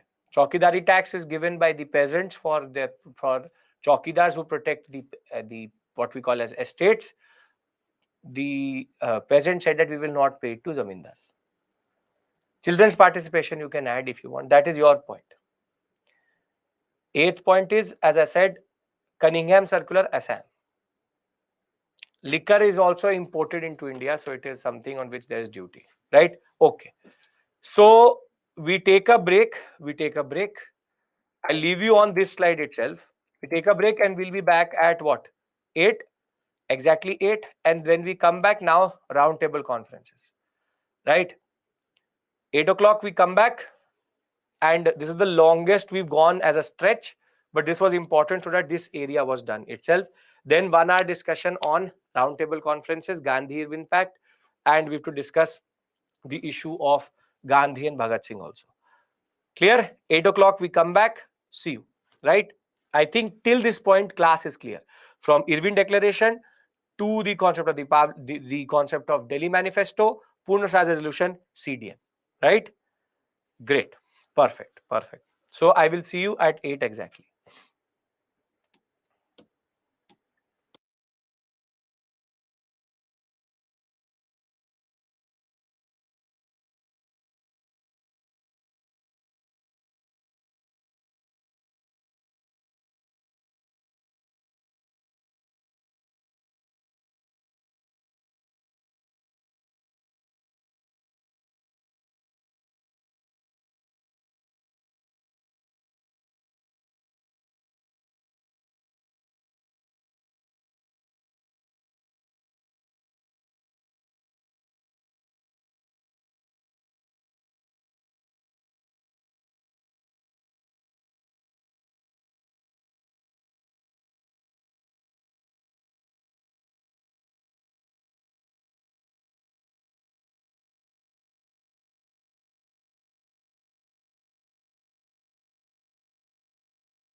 Welcome back.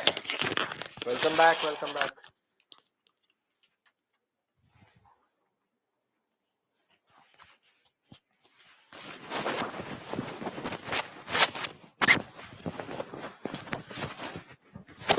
Okay. Now the CDM story is done. We have to go to the next story, which is the roundtable conferences. You can add Rajendra Prasad into it. That is not an issue. I'm giving you multiple names. You can add it, not an issue. Now, what we have to discuss is roundtable conferences. Now, this is where the discussion in the background becomes very, very important. Here, the three RTCs which happened,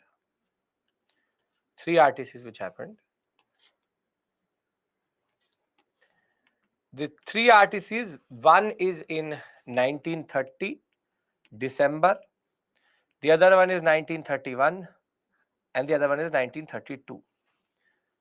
But the most significant is the second roundtable conference, because I will tell you, because of the Gandhi-Irwin Pact. Now, roundtable conferences in principle are quite important. Why?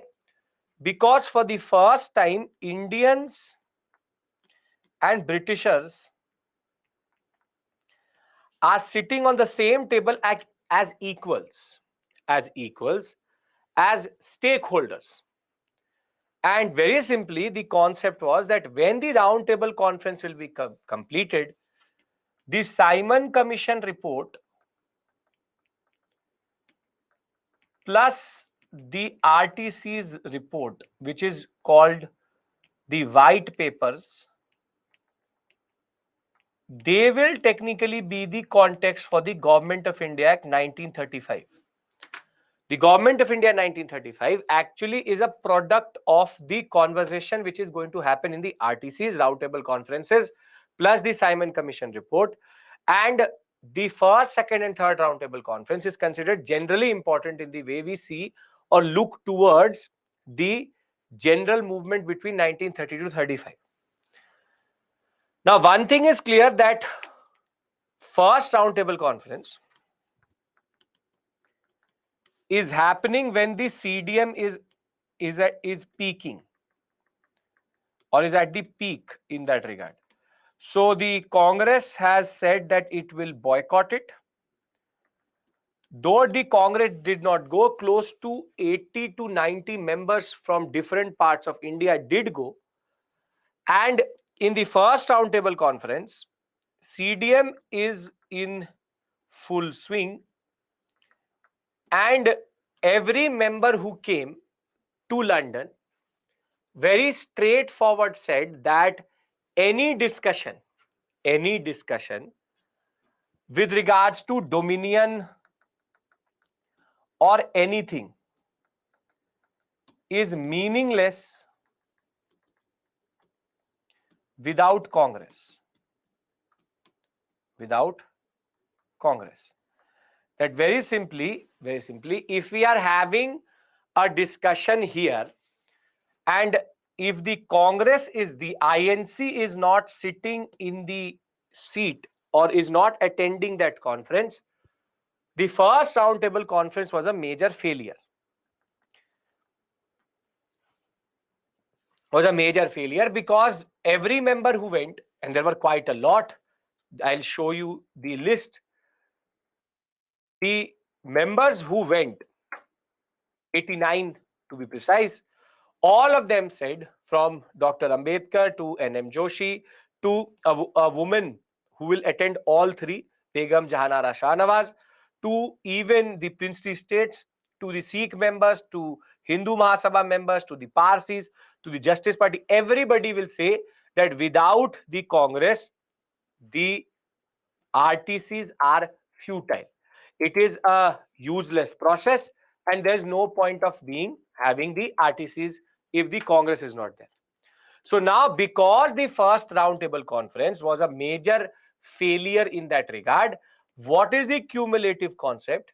is that now there is pressure on Irwin to bring INC to the round table conference. So there is a which pressure which has been created on Irwin, that you somehow have to very simply bring the INC to the conference table.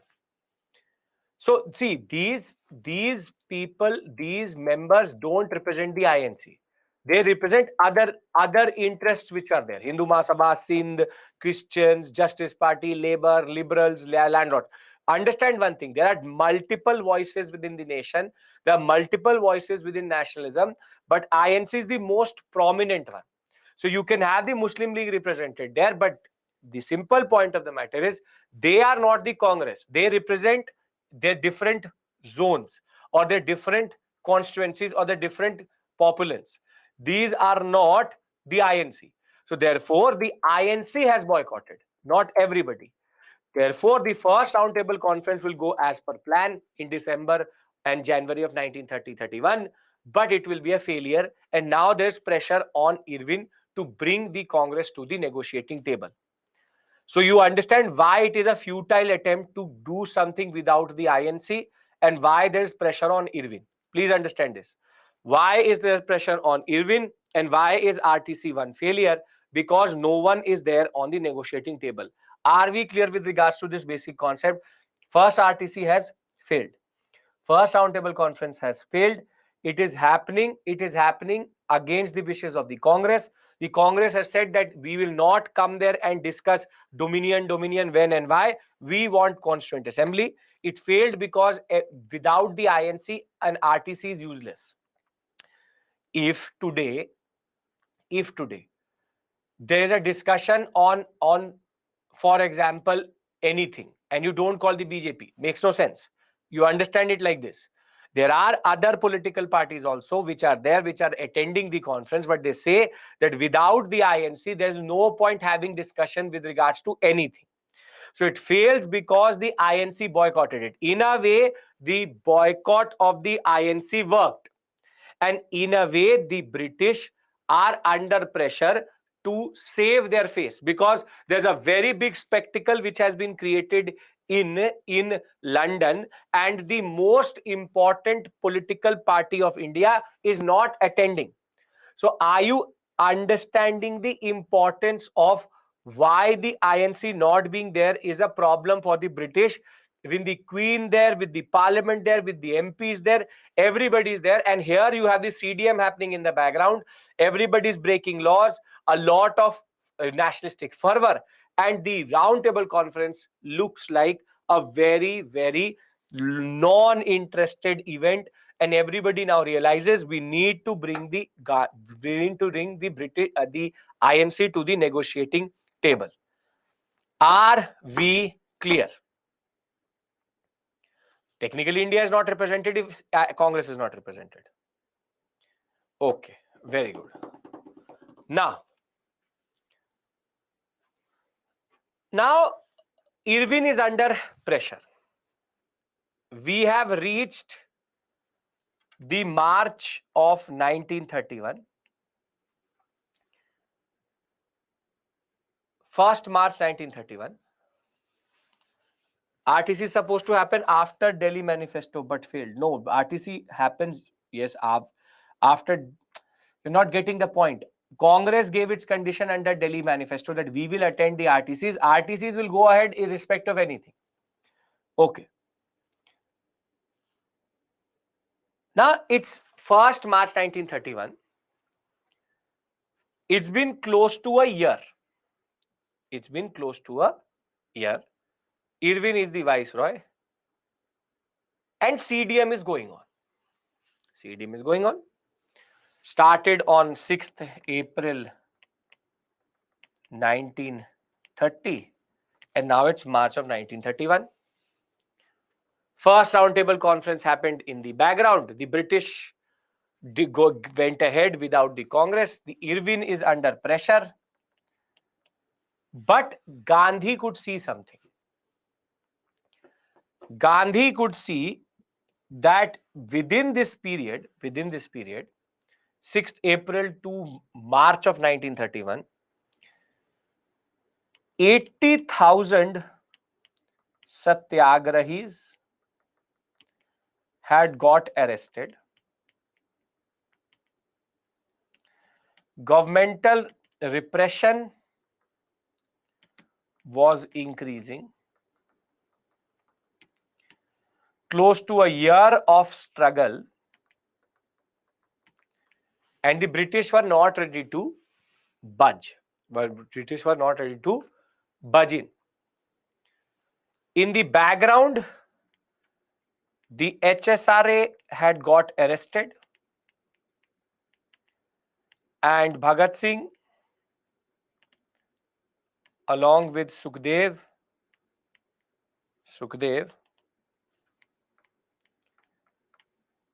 and Rajguru have been now given death sentence. Have been given death sentence. There are two things which are going to converge in one moment. So there are revolutionaries who are going to be hanged, and on the other hand, you have 80,000 satyagrahis who have got arrested. Governmental repression is increasing, struggle is increasing. So by 1st March 1931, Gandhi starts to realize one thing, that CDM is overheating, that CDM movement not going anywhere and overheating. People are showing signs of fatigue. Fatigue are there, or we'll say that people losing faith, and nationalism is on verge of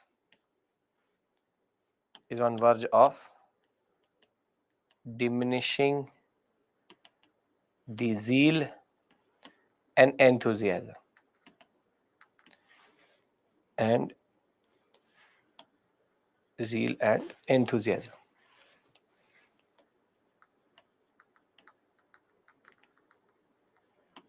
Now, what would Gandhi now look for? If this is the case, which is CDM is actually overheating, what will Gandhi look for? What will Gandhi look for? He will look for a truce. And the timing of Gandhi is at the same time when Irwin is under pressure. Very simply, Irwin is under pressure.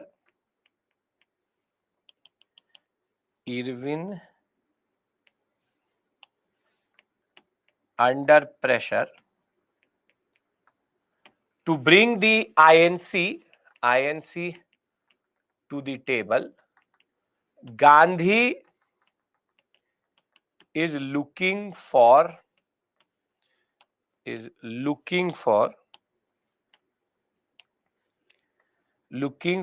a truce, and these two things converge on what is called 5th March 1931, what is called the Delhi Pact or the Gandhi-Irwin Pact. Now, what happens is that on 1st March, on the last week of February itself, Gandhi will be released from the jail. Irwin is under pressure from the British Parliament, bring the INC to the table.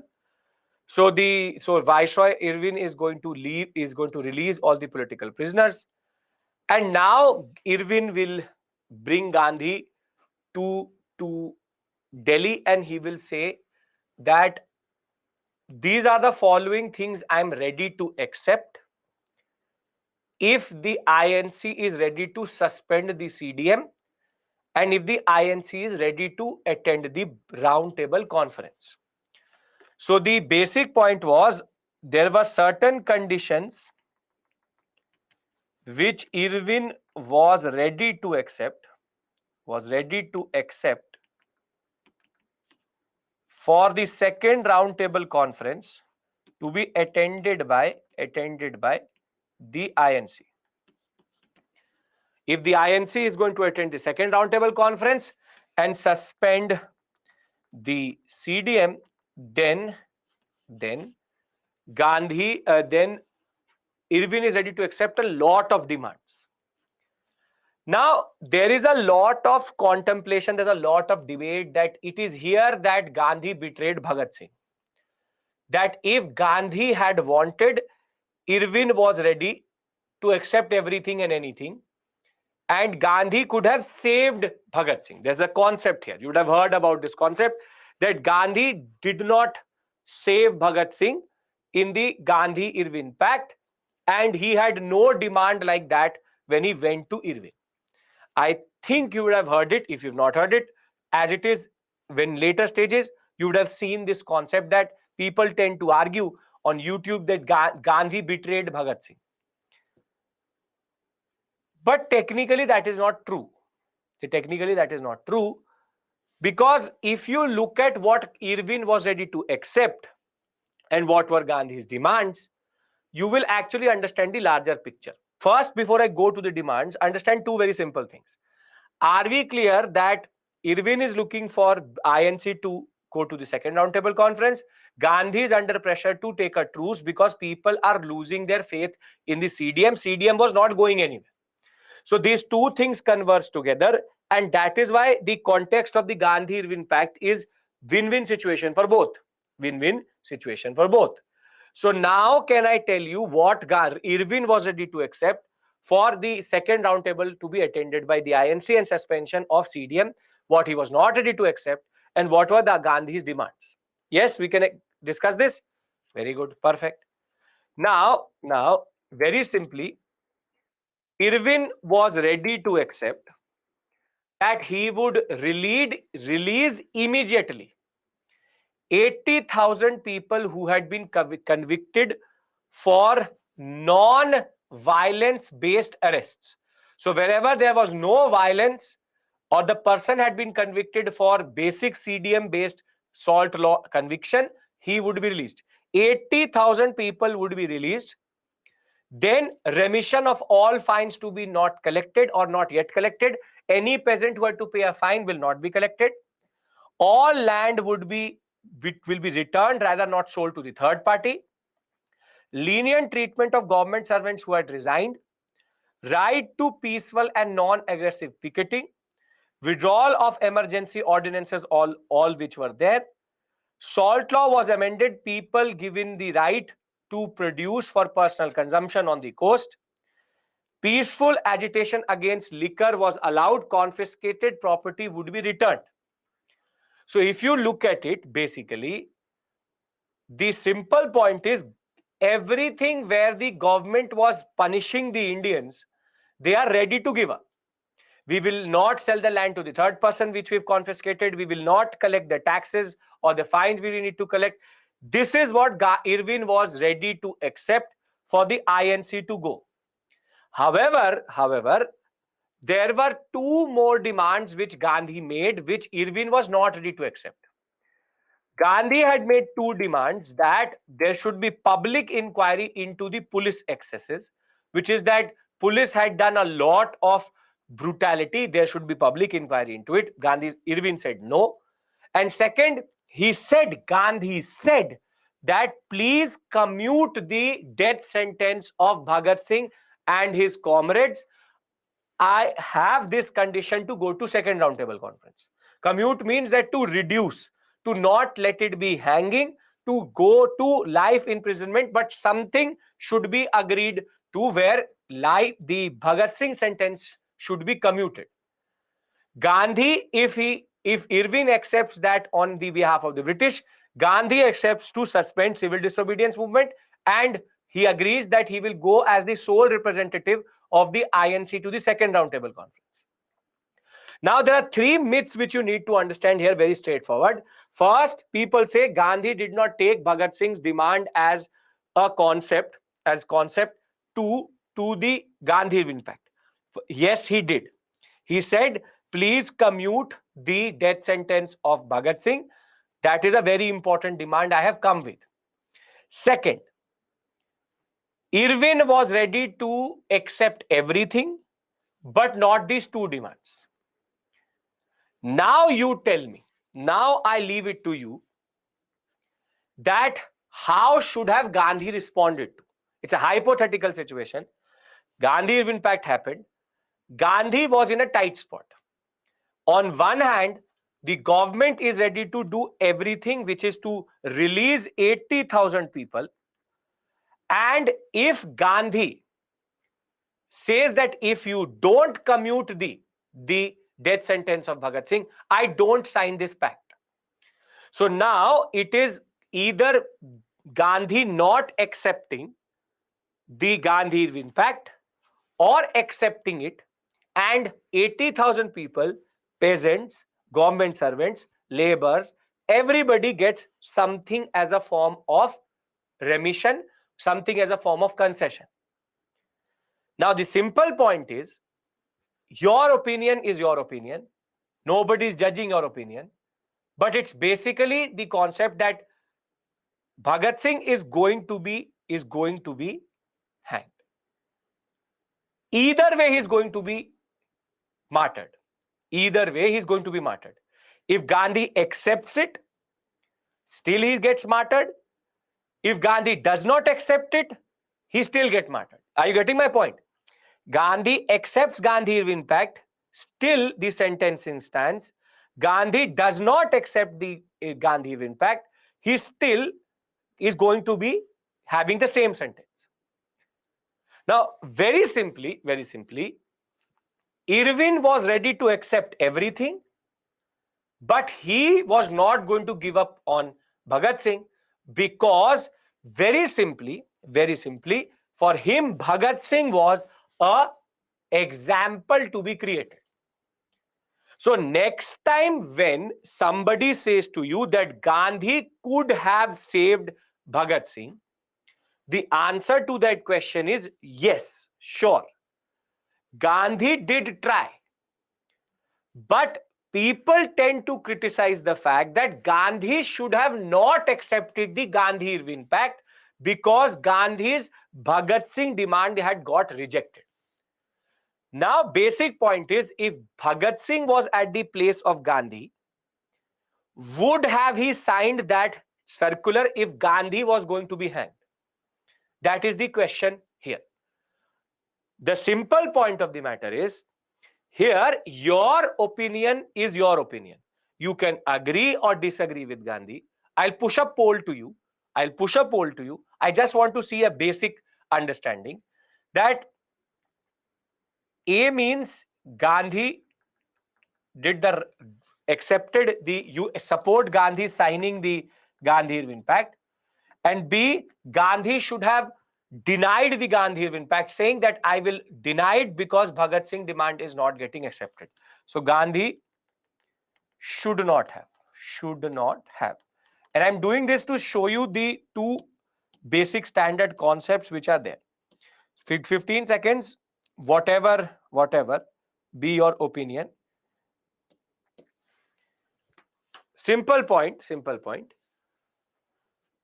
Should Gandhi have signed it? Should Gandhi have not signed it generally?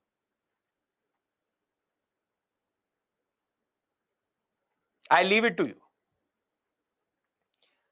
73% of you say that Gandhi did the right thing. 27% of you say he did the wrong thing. I had to put in something as the right answer. I am the fence sitter here. I am the umpire. I have no stake here. The simple point is, what I'm trying to clear as a myth is that there should be no one who should say that Gandhi did not try. Gandhi did try. Second, Gandhi signed the Gandhi Irwin Pact knowing that 80,000 people will be released as political prisoners. And I believe, how much I know of Bhagat Singh, he would have done the same thing also. If the situation had been reversed, if 80,000 people in India, along with lakhs of peasantry and workers, would have got some benefit out of a signature, then either of them would have done the same thing. Simple point is that the criticism which stands for Gandhi not saving Bhagat Singh, Gandhi had no option. If he signs, he still has the same sentence. If he does not sign, he still has the same sentence. Simple point of the matter is, Irwin was never going to leave Bhagat Singh as a non-example. He used even the concept of the emergency provision to make an example of him. He was ready to accept everything. Only two demands could have led to the breakdown of the Gandhi-Irwin Pact. Gandhi needed a truce. India needed a truce. Now it is on your opinion to agree or disagree. Simple point of the matter is, I leave it there. My opinion does not matter. Your opinion does. And you have the entitlement to have your opinion in that regard. So Gandhi, in a way, if you technically look at it, even if he would have tried, could not have saved Bhagat Singh. Because he signs or does not sign does not really matter, because Irwin was never going to agree to this demand as it is. So can I now accept the fact that you understand the issue? Because you will hear it in a lot of places. Rather than hearing it from WhatsApp, I am telling it to you straightforward, that what is the basic issue here. Understood? No issues? Okay. So very simply, Irwin had issues with Bhagat Singh because Bhagat Singh is a charismatic leader. He represents the youth of India, and he wanted to create a certain amount of that. As an example, he wanted to create. That's the basic one. It's a personal ego thing, whatever you want to call it in that regard. Okay. Now, we've now agreed that Gandhi did the right or wrong thing, whatever you like it, by signing the Gandhi Irwin Pact. And now Gandhi will go to London. And now Gandhi will go to London. And you have these very dramatic images which I'm going to show you. So we are clear about Gandhi Irwin Pact. What has been accepted, because this can come in the examination. What are the two things which Irwin was not ready to accept? Yes? Okay. Now, first roundtable conference happened, failed. Gandhi-Irwin Pact has been signed on 5th March 1931. Now, the Congress needs to ratify the Gandhi-Irwin Pact. For that, you have the Karachi session. Karachi session. So, the Gandhi-Irwin Pact has been signed. The Gandhi-Irwin Pact has now been. Now, you have the Karachi session. Now, on his way to Karachi session, the Naujawan Bharat, the body itself created by Bhagat Singh, is going to show black flags to Gandhi. Gandhi will be criticized quite a lot.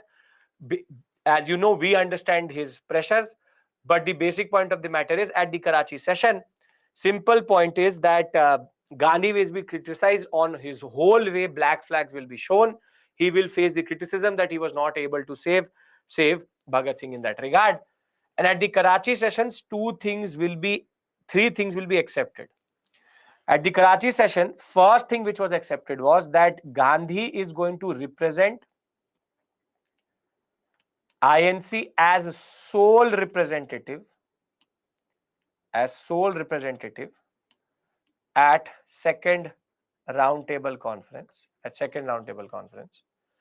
Thereafter, there was a fundamental rights resolution in which certain fundamental rights were added to the constitution of the INC, that when they do come to power, the following fundamental rights people will have.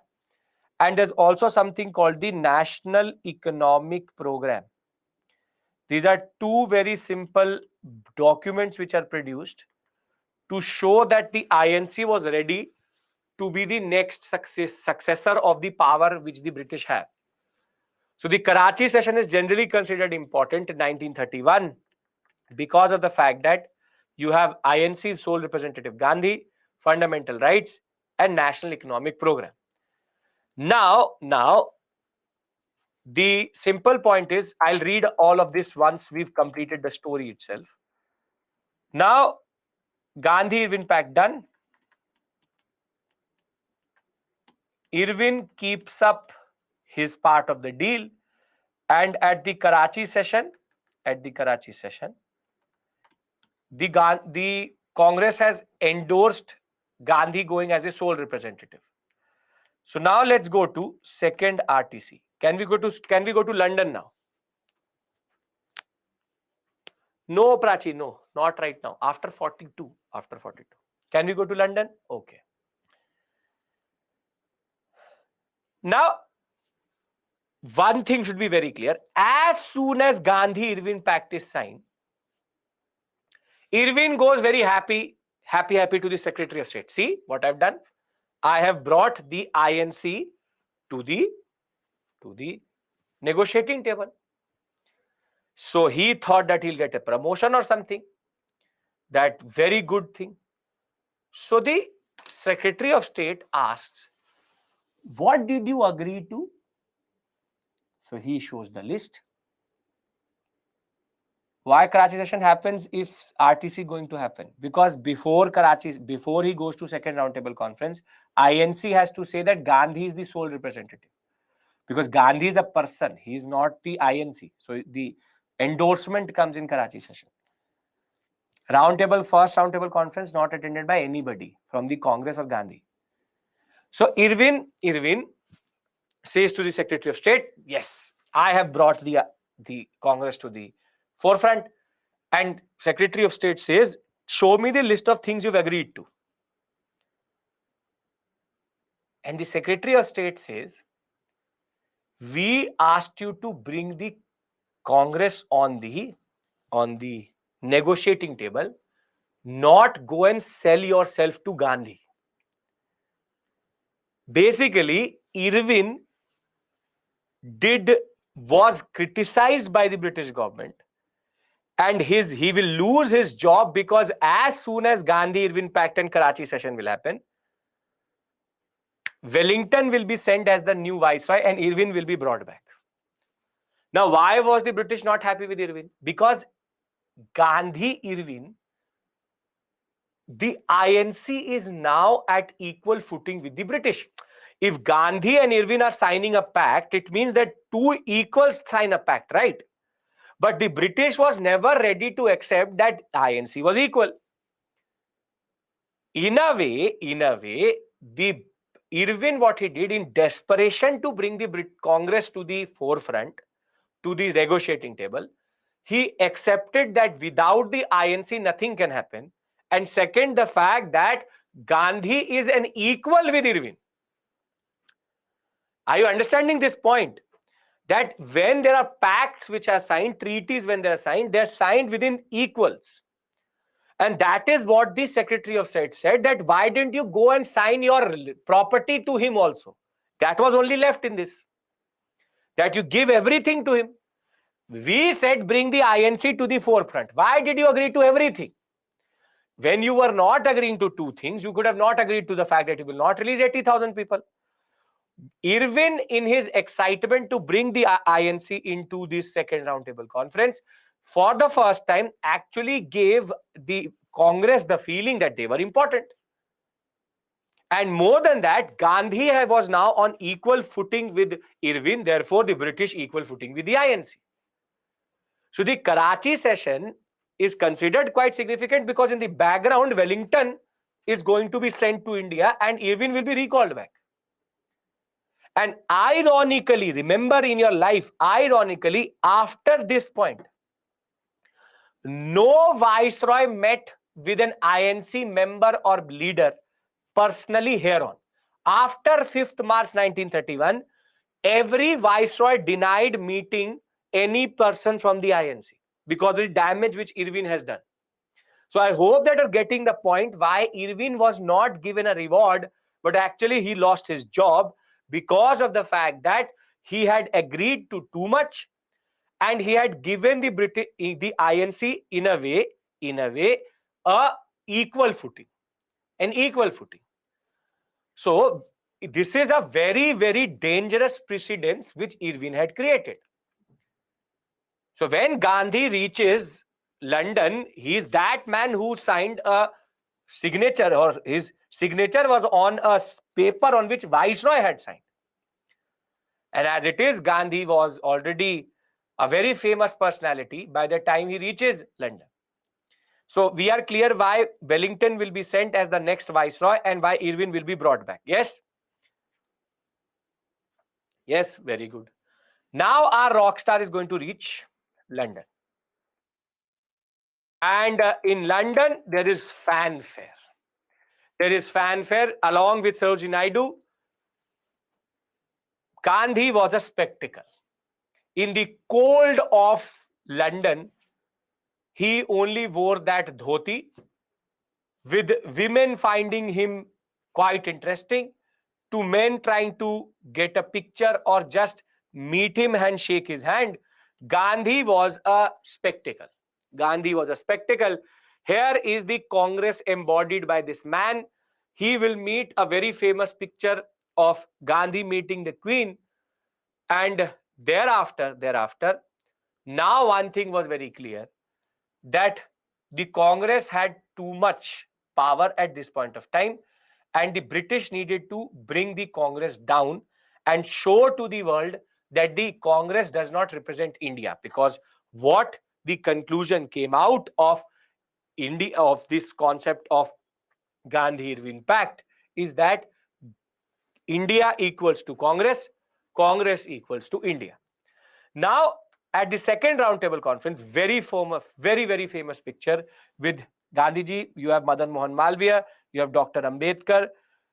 You have very important personalities of our Indian history sitting in this picture itself. And this conference now became the center of attraction for the world, that here is the Baba, the Mahatma of India, sitting and negotiating with the British. And you have Ramsay MacDonald here, the Prime Minister. And now the British start their politics in the second roundtable conference. Can I now discuss the politics of the second roundtable conference? What happened in the second roundtable conference? Yes, you understand the spectacle, you understand everything clearly. Jinnah is not in the picture. I don't care about him. You are finding him. I don't care. If he's not in the picture, very good. Perfect. Okay. Very good. Now,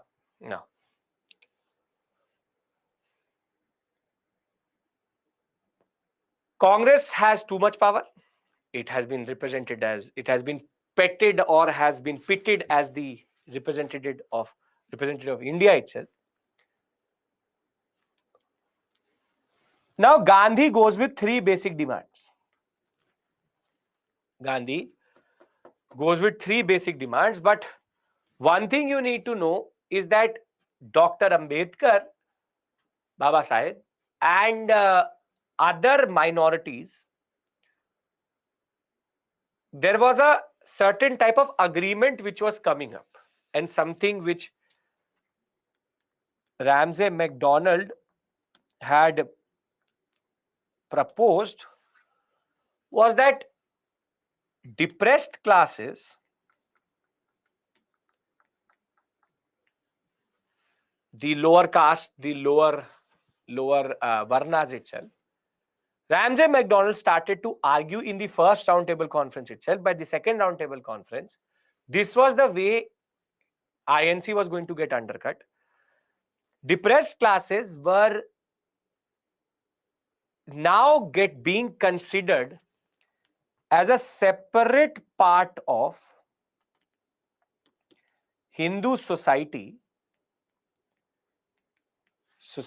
and what was being proposed, which was supported by Dr. Ambedkar at this point of time, is that depressed classes should be given separate electorates.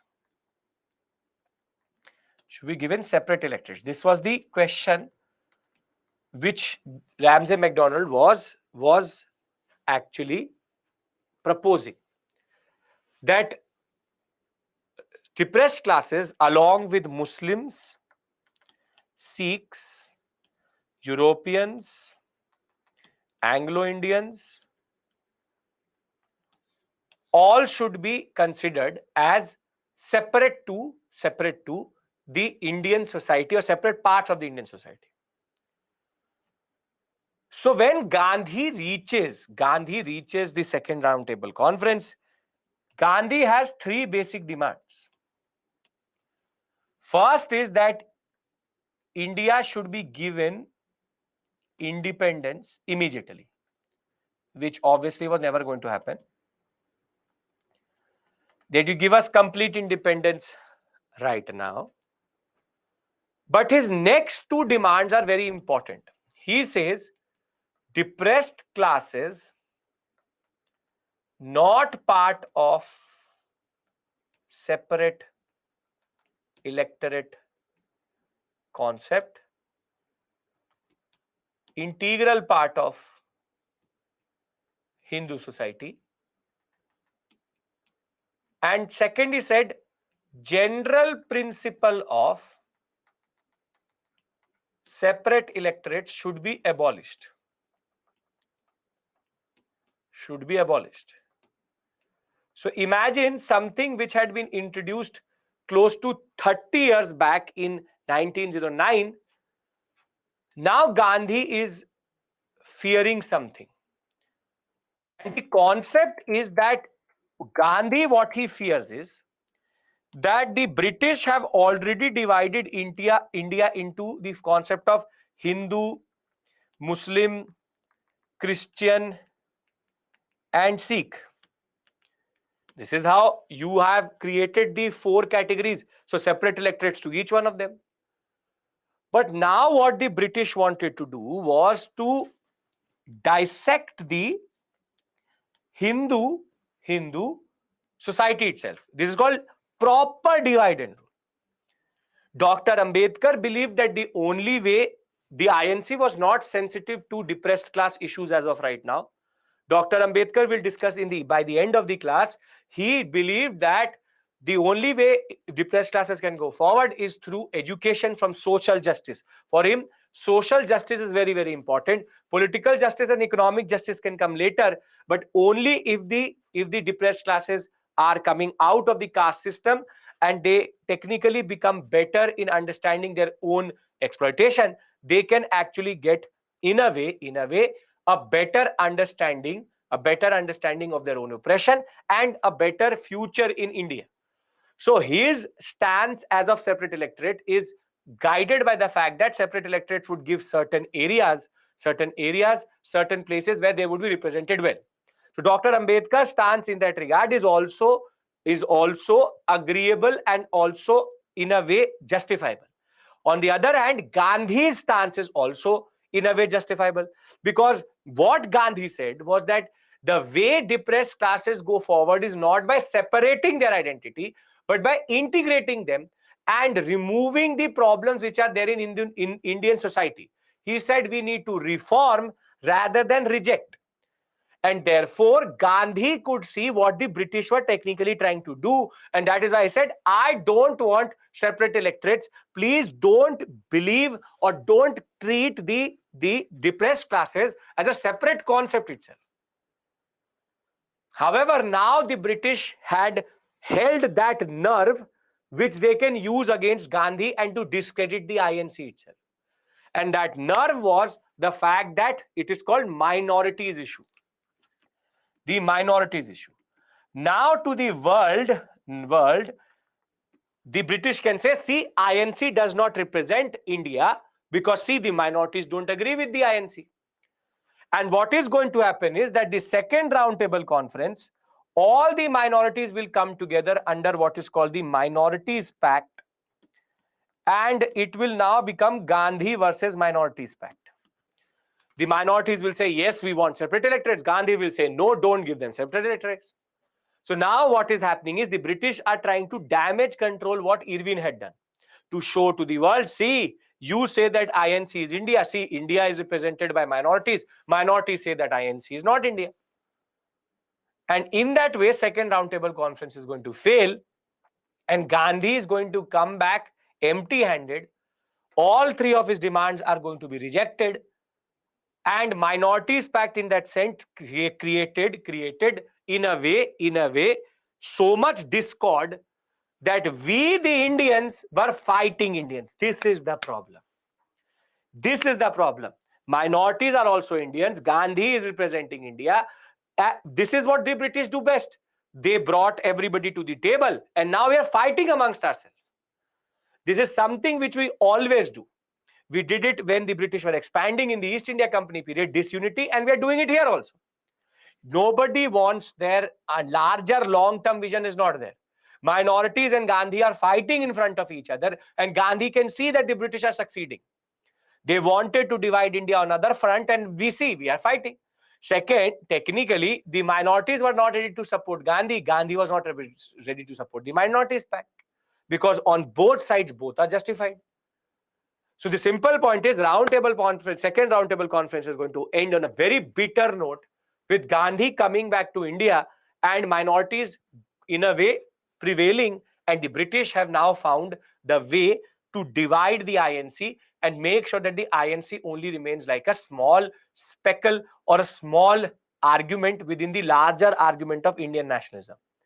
So do we understand why did the second roundtable conference break down, and how have we actually shown a disunited front to the British? Therefore, India comes back, Gandhi comes back with uh, with a very, very heavy heart, and he will now be extremely disappointed by what had actually happened in the second roundtable conference. More than that, he was more concerned about the fact that how depressed classes were being designated as a separate electorate candidate. Simple point is, his argument was depressed classes are not separate to Hindu society. If we are going to argue that, then everything is going to get destroyed, because then they will start to divide the Sikh, then they will start to divide the Christian, then they will start to divide the Muslims also, Shia, Sunni, separate electorates. Then it will create a mess which is going to be too problematic. So are we clear with regards to, simply second roundtable conference getting defeated over the minorities issue? Yes? Okay. Minorities, it's not about minorities not liking INC. It's about the British offering separate electorates to the minorities, and the INC not liking separate electorates. Now, very simply,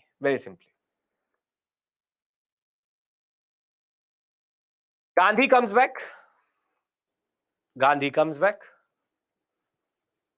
and he launches CDM phase 2.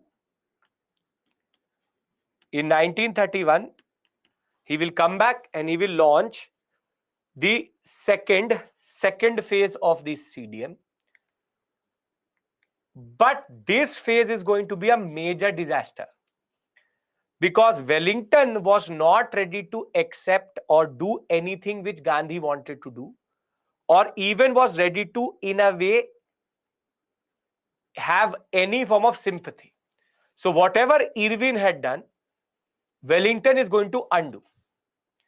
And that is why the second phase of the CDM, by 1933, Gandhi would need to suspend it. And by 1934, he will call it off, because second CDM, extreme government repression is going to be there. Extreme government repression is going to be there, wherein the second phase, Wellington was not ready to do anything which Irwin was to. So one thing should be clear, that when he comes back, he launches second roundtable, second phase of the CDM. He relaunches the civil disobedience movement. He will himself get arrested as soon as he will launch the second phase of the CDM. He will himself get arrested, but governmental repression is going to crush this movement very, very quickly.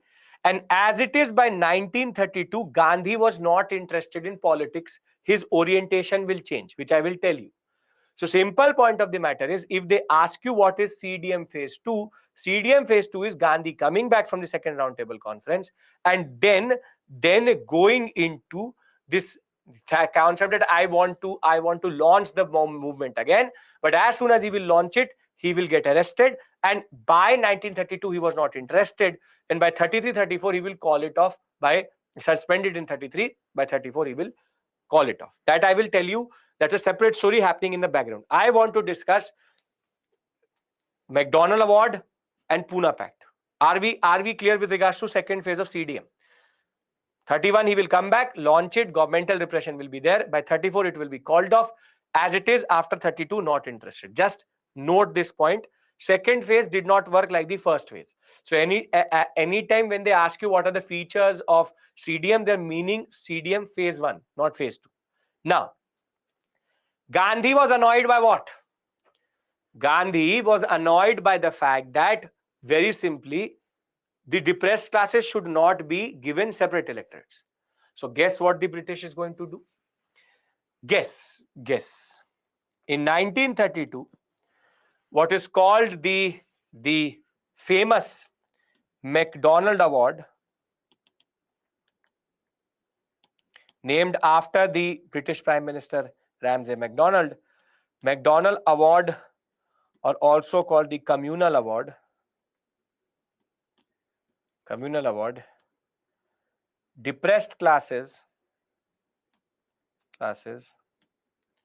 will be given separate electorates. Now it is here that you actually see that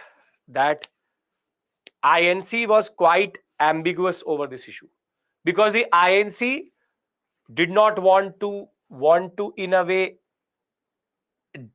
alienate Dr. Ambedkar, so they did not want to say anything. And Dr. Ambedkar had given this demand to the British when he was at the second roundtable conference. He attended all three roundtable conferences that way. But Gandhi, sitting in the Yadarwa jail, he will hear what did the British do? They said they gave depressed classes separate electorates. He will say, he will lose his mind, because he will say that this is the way India is going to get doomed. This is the way India is going to get doomed. In this way, we will never be able to create a united India. And now he will sit on a fast up unto death, that I will not eat anything until and unless either the British change their stance or Dr. Ambedkar change his stance. And herein, lot of pressure was created on Dr. Ambedkar in his historical role in the history of Indian, what we call as nationalism. A very important moment, because he could have easily ignored the fast, and he had already believed that separate electorates was the way forward. But understanding his role and Gandhi's role in the larger movement, and Dr. Ambedkar could not have allowed Gandhi to die because of the separate electorate issue. Gandhi and Dr. Ambedkar will go into a pact in order to make Gandhi stop his fast, and that is called the Pune Pact. In the Pune Pact, Dr. Ambedkar is going to withdraw his demand for separate electorates, and that will be amended into the communal awards by Ramsay MacDonald, that the person who wanted separate electorates does not want it. But in return for that, there will be certain increase in representation of depressed classes within the INC. So previously, only 71 seats were reserved for the depressed classes. Now 147 seats will be reserved for the depressed classes. Close to 18% of the seats in the Central Legislative Assembly will be what we call as reserved for the depressed classes. And Pune Pact is technically considered as a very critical moment in Indian history, because here, in a way, Gandhi saved Indian society from becoming too fragmented, which would have only delayed independence. So Gandhi's concept was reserve seats, joint electorates, sure, but no separate electorates. So in a way, we should give a lot of appreciation and a lot of respect to Dr. Ambedkar, who realized the importance of this moment in Indian history, because Unlike Jinnah, unlike any other leader who was there, he knew that this moment is critical for saving Indian society and the depressed classes. And hereafter, now Gandhi's orientation is going to change. Pune Pact is clear, right? You get the context of Pune Pact. And that is why teaching everything in one whole stride so that you understand everything in one go. Now we started with Gandhi going to the second roundtable conferences. Minorities Pact is going to happen. Minorities Pact is going to lead to Gandhi coming back, getting arrested. Dr. Ambedkar had asked for depressed classes itself. Thereafter, he will give the nation the importance first over the depressed classes interest itself, and he will go into Pune Pact with Gandhi in 1932. Now Gandhi will change his orientation after 1932. And we believe that after 1932, he goes into what is called his Harijan campaign. It's called the period of the Harijan campaign, wherein from 1932 to 1937, generally Gandhi will work till 1942 for the depressed classes, and he used to call the depressed classes as Harijans. And now Gandhi will form 2 3 very important bodies which will work for constructive work amongst the depressed classes.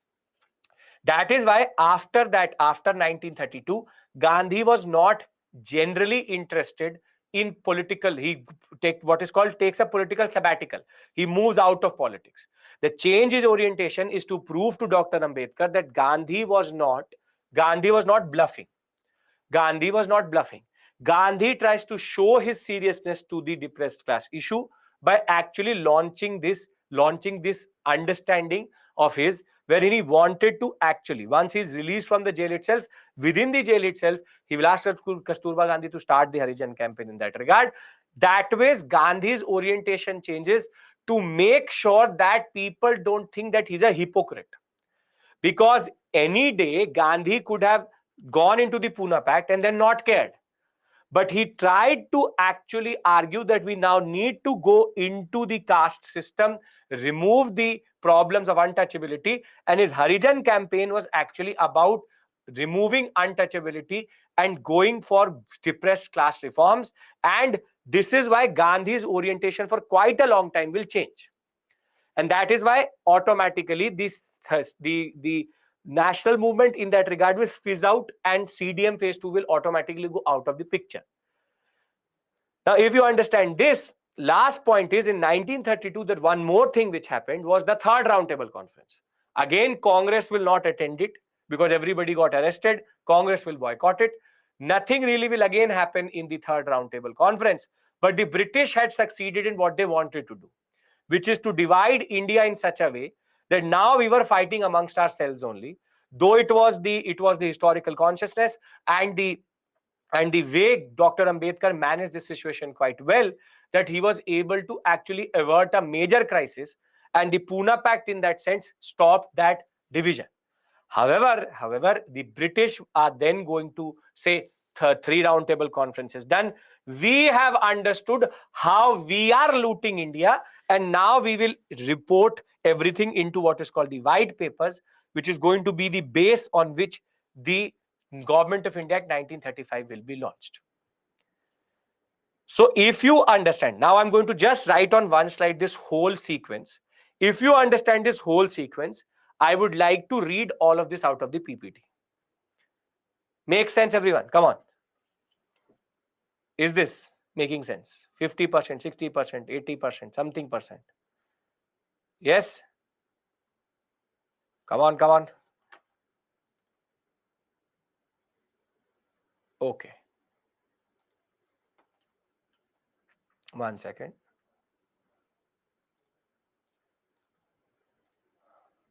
Okay, perfect. 95%, very good.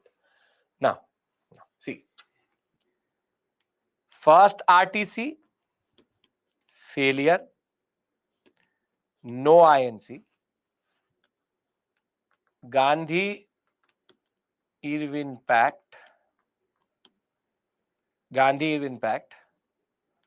Gandhi wanted truce and Irwin wanted INC on RTC. Second roundtable conference, Minorities Pact versus Gandhi, 1932.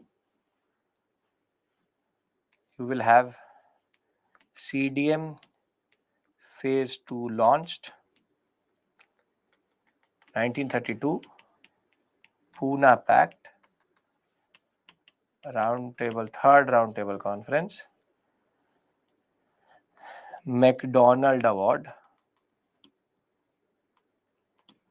and thereafter 1933, 1934, CDM withdrawn. This is CDM suspended, and here on out it is called Gandhi Harijan campaign. I'll give you the details of the Harijan campaign, and we'll talk about Dr. Ambedkar also before we close the class itself. So this is 1930. I've already given you the timeline, but this is 5th March 1931. This is 1931. What is the difference between CDM suspended and CDM withdrawn? Suspended means that nobody is going to do anything.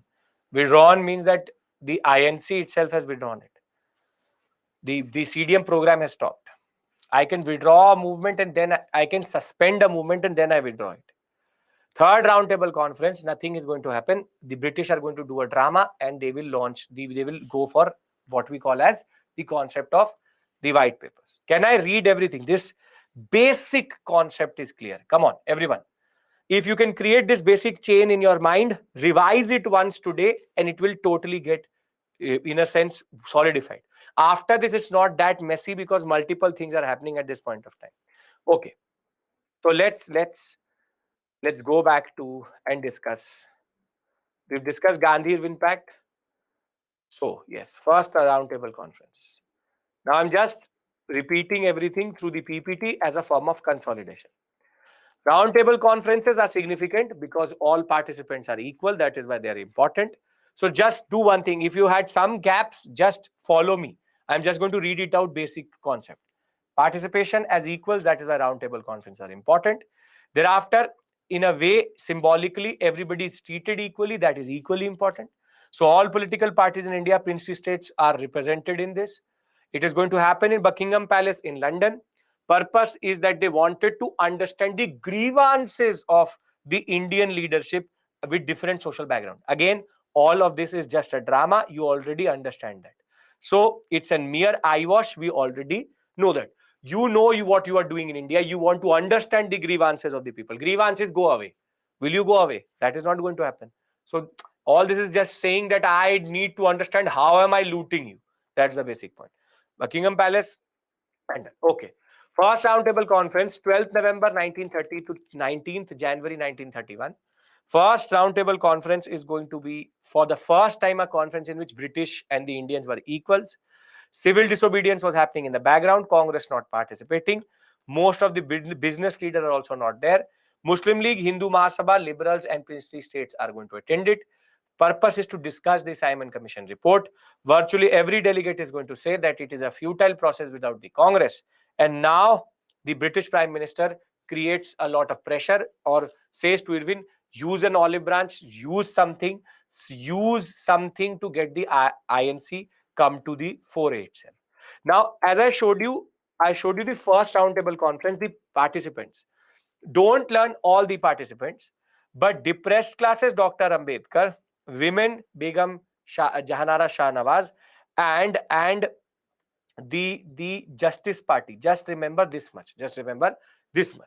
Thereafter, you have the Gandhi impact on 5th March 1931. It had almost been a year since the British had not accepted and the Gandhi had gone for CDM itself. Gandhi and all the other members of the CWC were released unconditionally on January 25th, 1931. First time the Indian leaders were invited to have a dialogue on equal footing. CWC authorized Gandhi to initiate discussions with the Viceroy, and they will go into what is called the Delhi Pact or the Gandhi-Irwin Pact, in which Congress was given equal footing with the British for the first time itself. On the behalf of the government, Irwin accepted all of these things. We already discussed this, but he rejected two very important concepts: commutation of death and the public inquiry into police excesses. Thereafter, on the behalf of the Congress, he said we will suspend and will attend the second roundtable conference. Thereafter, why did Gandhi take this truce? It took a truce. We'll talk about Justice Party. Don't worry, we have to discuss that. The signs of fatigue were already there. Exhaustion was coming by September of 1930. Shopkeepers, merchants were becoming more and more wary, but though they were still enthusiastic. People were very disappointed. Youth was disappointed, but women and youth were participating quite a lot. However, again, people believed that they were again losing faith.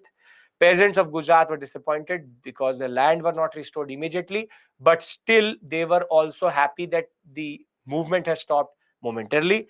Vast masses of people were jubilant because 80,000 people will be released, and each one of them was the hero. All political prisoners will be given back, a concept of hero welcome, and that is very important. 80,000 satyagrahis were now back with their families, and that in itself was a very important moment in the Gandhi-Irwin Pact generally. Thereafter, at the Karachi session, special session to basically ratify the Gandhi-Irwin Pact, 6 days before when Bhagat Singh, Sukhdev and Rajguru were going to get executed, Gandhi on his route is going to be shown black flags by the Punjab Naujawan Bharat Sabha, created by Bhagat Singh itself, that they were not able to secure the commutation of the death of Bhagat Singh and his comrades. And whilst the Congress will admire the bravery and sacrifice of the three martyrs, they will say that they tried their best to do something, but that did not happen. The Delhi Pact was endorsed. Purna Swaraj was reiterated as the resolution, as the major concept itself. Fundamental right and national economic program will also be the two things which will be adopted in the resolution. What type of fundamental rights will be guaranteed if the Congress came to power? Freedom, free speech, free press, right to association, assemble, adult franchise, equal rights irrespective of caste, creed, sex, religious matters, neutrality, free and compulsory. And do these sound very, very similar to you? Do these sound very similar to you? If you've seen the fundamental rights of India, yes. Basically, the fundamental rights of India are picked up from the Karachi resolution. That is why Karachi resolution is considered important. Very good. Under the national program, national economic program, it was said that there will be substantial reduction in rent and revenue, exemption from exemption for rent uneconomic holding. Basically, it's like a manifesto. If the Congress comes to power, this is what they're going to do. They will also give relief for indebtedness, control on usury. Usury is basically toll tax. Thereafter, better condition for living wages, limited hours, protection of women workers, right to worker, peasant unions. Basically, it's about how the British would run, how the Indians would run under the INC India generally. Karachi resolution was to remain in essence basically a political and economic program of the Congress thereafter. It has no real purpose, but that is the basic point.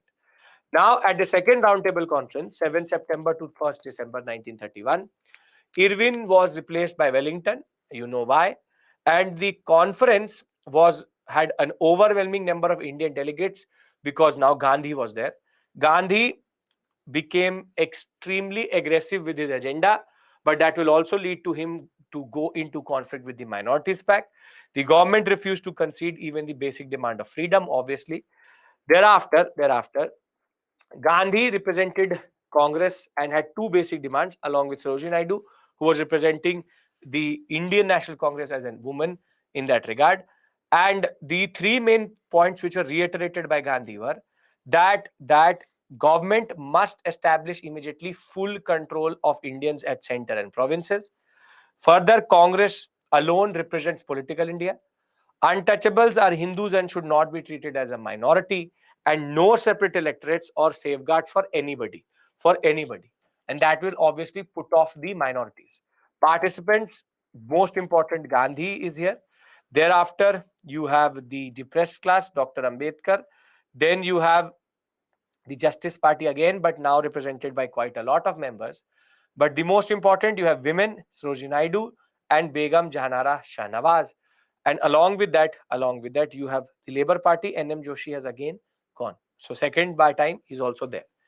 Now, there's a deadlock which is going to appear in the second roundtable conference. Very simply, Churchill was strongly opposed and objected to how the Congress was being negotiated at equal footing. So Ramsay MacDonald will now try to undercut the Congress power.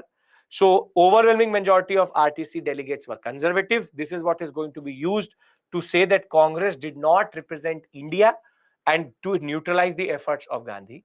And this is going to be by basically the Minorities Pact, wherein the Muslim depressed classes, Christians, European, Anglo-Indians came together. And now he desperately fought with them over the issue of separate electorates generally. Now, the outcome is going to be that though Ramsay MacDonald will say that the Government of India Act will create two new provinces, which we will see tomorrow, Northwestern Frontier Province and Sindh. There will be a new committee which will be established, this finance, franchise and states. But the government failed to give any basic concept of freedom. Obviously, they were not going to give it. But what is going to happen is, amongst all of this, Gandhi is going to return on 28 December 1931. 29th, he will start the second phase, and Wellington will refuse to meet Gandhi. No other viceroys were going to meet Gandhi. And on January 4th, 1932, Gandhi will get arrested. And now the civil disobedience movement will go into its second phase. However, government action will be very severe. Congress organization will be banned, offices and funds will be seized, arrests will happen, property will be confiscated, ashrams will be occupied, repression will be harsh. Everywhere the press was gagged. So Wellington had a totally different understanding, because he was actually not here to negotiate with the British. He was only here to not negotiate with the INC. He was only here for repression. Therefore, though there will be popular response with close to 80,000 satyagrahis again going to jail, there will be anger, there will be picketing, there will be illegal gatherings, chowkidari tax again, symbolic hoisting of national flags, salt satyagrah, forest laws will be violated. But the people will be pushed too much. The people will be pushed too much. The government is not going to give any concession. And that is why by 1933, he had to suspend it. In Alwar, there will be a parallel government which will emerge under the Maves, a local Raja. Simply, this movement could not sustain because Gandhi was in the jail. And generally, the masses could see the repression of the police and the British too much. And by 33, it will be suspended. By 34, Gandhi will withdraw it. So I hope you are understanding that the people will give the same response as the second CDM, but the governmental repression, the attitude of Wellington is different from Irving. Are you getting my point? She not Ilma. She is considered the Nightingale of India. Okay, very good, perfect. Now comes the communal award. The British Prime Minister will announce in 1932 that depressed classes are a minority and they need separate electorates. Dr. Ambedkar had this basic concept or this demand since the first roundtable conference itself. There were two opposite views. The government was trying to divide India. This would do damage to the community itself. Congress leadership was not happy. However, they did not want to staunchly, what we say as oppose it, because they did not want to alienate Dr. Ambedkar.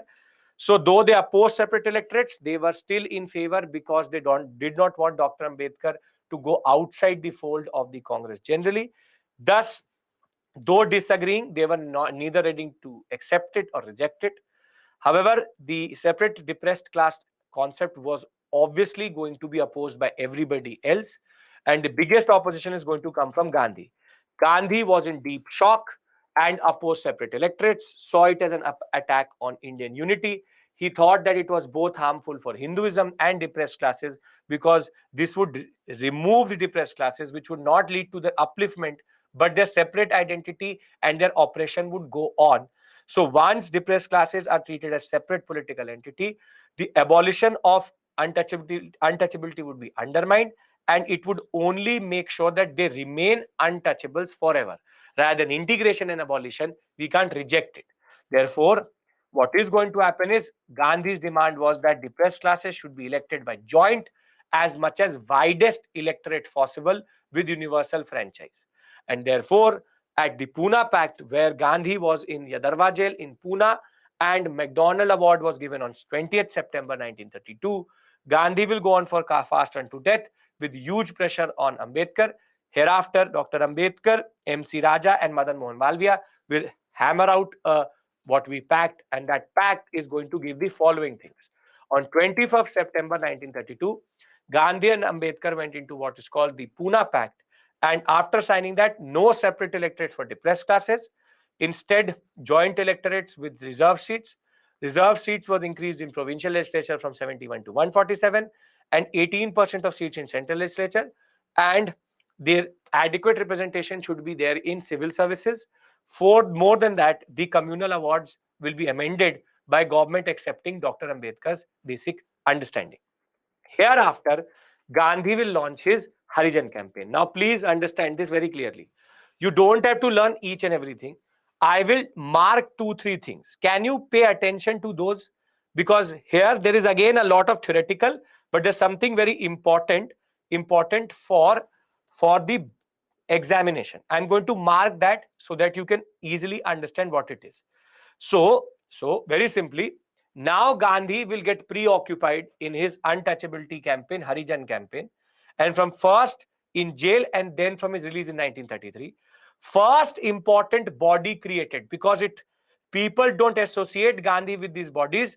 All India Anti-Untouchability League will be formed by him, and he will start a weekly called Harijan. Very, very important for you for the examination. Match the following comes in that regard. After his release, he shifted the Satyagrah ashram to Varda, because he had said that he will not come back to Sabarmati till he gets independence. So he was true to that fact. So he goes and finds a new ashram in Varda, and that Varda ashram is going to represent his Harijan campaign generally. Though he will start from Varda, what is called the 20,000-kilometer Harijan tour in India, where he will go on from different parts of India, and he will also form another body which is called the Harijan Sevak Sangh. This is the second body which he created, and now he will do what is called depressed class reform. He will be criticized left, right, and center by everybody that you are a hypocrite, you are this, you are that, you're not talking about politics, you're doing Harijan campaign in that regard. But the simple point is he will go for too fast enough in order to show his seriousness and for self purification itself. So the basic point of the matter is he will be attacked by reactionary elements, conservative elements. He will be shown black flags for what he had done for Bhagat Singh and generally what he was doing vis-a-vis Harijan campaign. A lot of people will not support it also. More than that, the civil disobedience movement had already started to waver off. He will become a part of the temple entry bill and temple entry movement also in August of 1934. And very simply, he will become closer to Dr. Ambedkar, and we're going to discuss Dr. Ambedkar with just the next topic itself. That is the last topic we discuss. But Gandhi will change his orientation in 1934. From 1932 to 1937, this is going to be his basic orientation. Now, before I go to Dr. Ambedkar, what do you need to remember? You need to remember here 3 things. Can you remember All India Anti-Untouchability League, Harijan, and simple point Harijan Sevak Sangh? 3 things you can remember? Yes? Come on, come on. Small topics, don't have to get caught up in these things. Yes? Great. Now, third roundtable conference will happen in the background, 7th November to 24th December 1932. Congress will again boycott it, and generally the Labour Party had changed its orientation. Therefore, others will again go and become a part of it. No significant outcome. Linlithgow was now going to get appointed as a member of the committee, and I will tell you this person is going to be very problematic very soon. And now they will prepare the white papers, which we are going to discuss tomorrow, which is Government of India Act 1935. Now, at this conference itself, there will be a student called Chaudhry Rahmat Ali, who's going to create this new name called Pakistan for the Muslim League to be using it later. And generally, Congress had already given up on this process because all of this was just a drama. So the attendees 46, quite less, but again Dr. Ambedkar will go along with Begum Jahanara Shahnawaz, three members who were always there along with NM Joshi. These three were there in all the conferences: Dr. Ambedkar, NM Joshi, and Begum Jahanara Shahnawaz. So with this, we finish the CDM section, and we just have to understand Dr. Ambedkar. Can we do that, everyone? Yes? Okay. So very simply, when I come tomorrow, I'll consolidate this timeline again. And then we'll start with Government of India Act 1935, then move to Gandhi versus or Gandhi and Bose, and then go till Cripps mission. So you now understand small events moving towards 1947. Yes, everybody, come on. This is the way we are moving. When we'll talk about the 1935 Act, we'll also talk about Jinnah and how things will change vis-a-vis Muslim League. Muslim League as of right now is not that important, but after 1936 it is going to become very, very important generally. Now, when we talk about Dr. Ambedkar, we know that he is the towering figure, the pioneer of removing untouchability and depressed class reform in India. He's also the one who is believed to be the one who introduced this word social justice into our vocabulary. So for him, untouchability was not just the slavery of the people who are untouchables, but all the Hindu society. Hindu society can't go forward without the untouchables going forward or the depressed class going forward. So very simply, the abolition of the caste system was extremely important for Hindu society to go forward, for India to go forward generally. And therefore, for him, social reform, social justice comes before economic and political. He believes that if economic and political justice or issues are resolved first and social justice is not given, then what is going to happen is there will be differential access to these economic and political power. So rather, social justice should happen. Political emancipation should be should be our second priority. Rather, it should be the lower caste who need to come first, so that the political justice which happens, it should be given.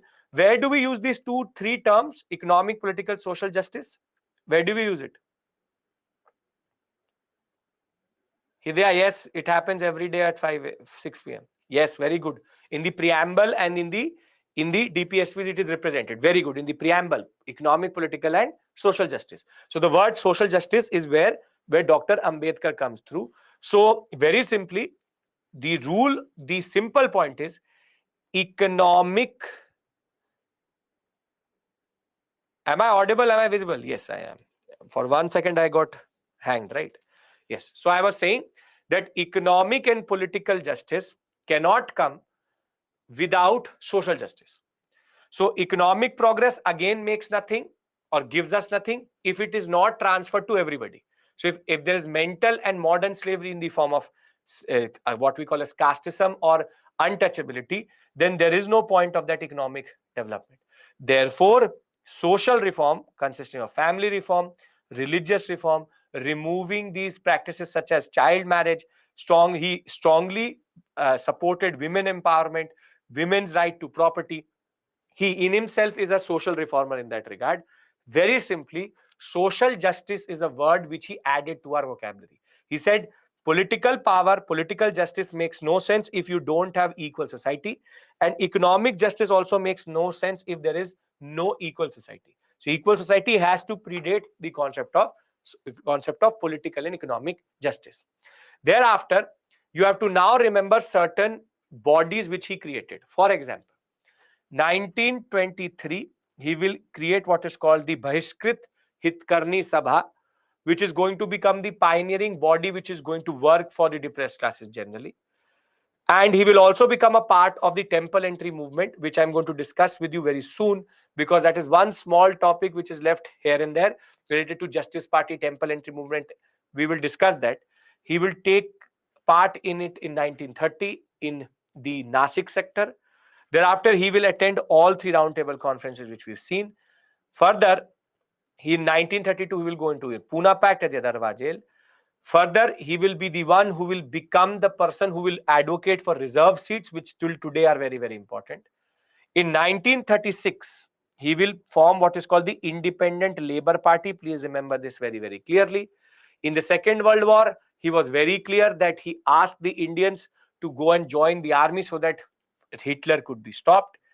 Thereafter, in 1956, after independence, he will become a follower of Buddhism, and he will write a very important text called Buddha and his Dharma.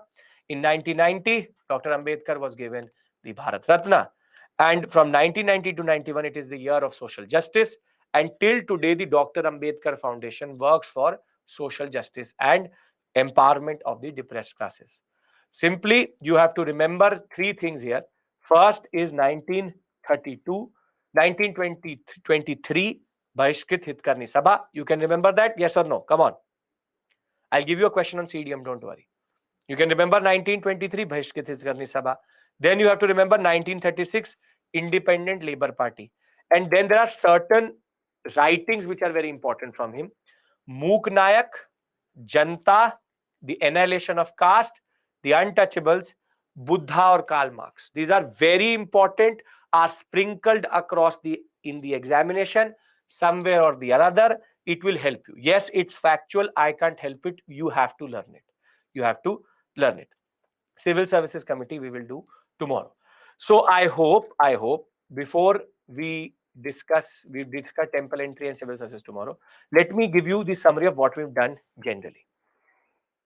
Is a book, Ilma. See, today has been quite heavy that ways in the sense that we've done quite a lot of small things. First give me an assertion, everything made sense or not?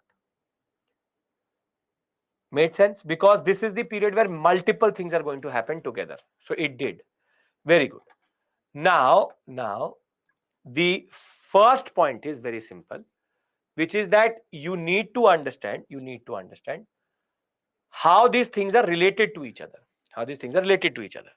So if we go back to the first discussion we had itself, Irwin Declaration, I'm now giving you a verbal summary for making it 100% perfect. Irwin Declaration gives India the concept that we are ready to give you dominion status. That is our goal. We will have roundtable conferences to understand the grievances, and then go for dominion status. That will be followed by Delhi Manifesto. They will say, if you want to give us dominion status, give it to us right now, so that we want the constitution making to start at roundtable conferences. Government is going to reject that. Congress is going to say we will boycott. So based on this in principle acceptance of dominion status, Jawaharlal Nehru and Subhash Chandra Bose will go for what is called the concept of Purna Swaraj, which will be embodied in the Lahore session. Thereafter, Gandhi will be given the authorization. You can go for CDM whenever you want. So he gives on 31st January the concept of 11-point ultimatum. 11-point ultimatum, if accepted, no CDM. If not accepted, CDM. CDM phase 1 will be launched. Beautiful movement. All India, women, student, Cunningham Circular, 3 salt marches, salt, Dandi, everything will be done. Hindu Muslim unity is not there, but all across the board, we have multiple forms. Anti-Chowkidari tax, no rent campaign, no revenue campaign. Throughout, national flag is going to become important. In the background, first roundtable conference is going to happen. Nothing is going to really happen. People say bring the Congress to the forefront, to the table. 1 year the CDM will go on, not going anywhere, overheating. Irwin is desperate to bring the Congress to the RTC. Therefore, Gandhi-Irwin Pact on 5th March, which is a truce on the part of Gandhi because people were losing faith. And generally, Irwin wanted to bring it together. All demands accepted except for commutation of Bhagat Singh's death and the concept of what we call as police excess inquiry. That did not happen. He will go to the second roundtable conference, tussle with that will be endorsed by the Karachi session. Karachi session, fundamental rights, National Economic Program, endorsement of Gandhi-Irwin Pact or Delhi Pact. Second roundtable conference, Gandhi will go. There will be a tussle with the Minorities Pact over separate electorates. He will come back, launch the movement, got arrested. However, the Ramsay MacDonald Award is going to come. Separate electorates to the press classes. Dr. Ambedkar and Gandhi go into the Pune Pact itself. Third roundtable conference is going to happen in the background. Nothing really is going to be this conclusion that we discuss tomorrow. The Government of India Act 1935. CDM will be at the same scale, but the governmental repression will be equally there. That will lead to the calling off by 1934. Gandhi will go into in Harijan phase. Dr. Ambedkar previously had already done quite important activities. And this is the story of 1932-35. Done, everybody.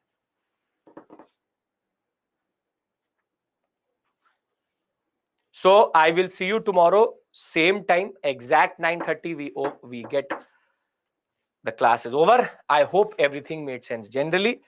I will give you a question on the CDM so that you can practice it. I'll give you a very simple question.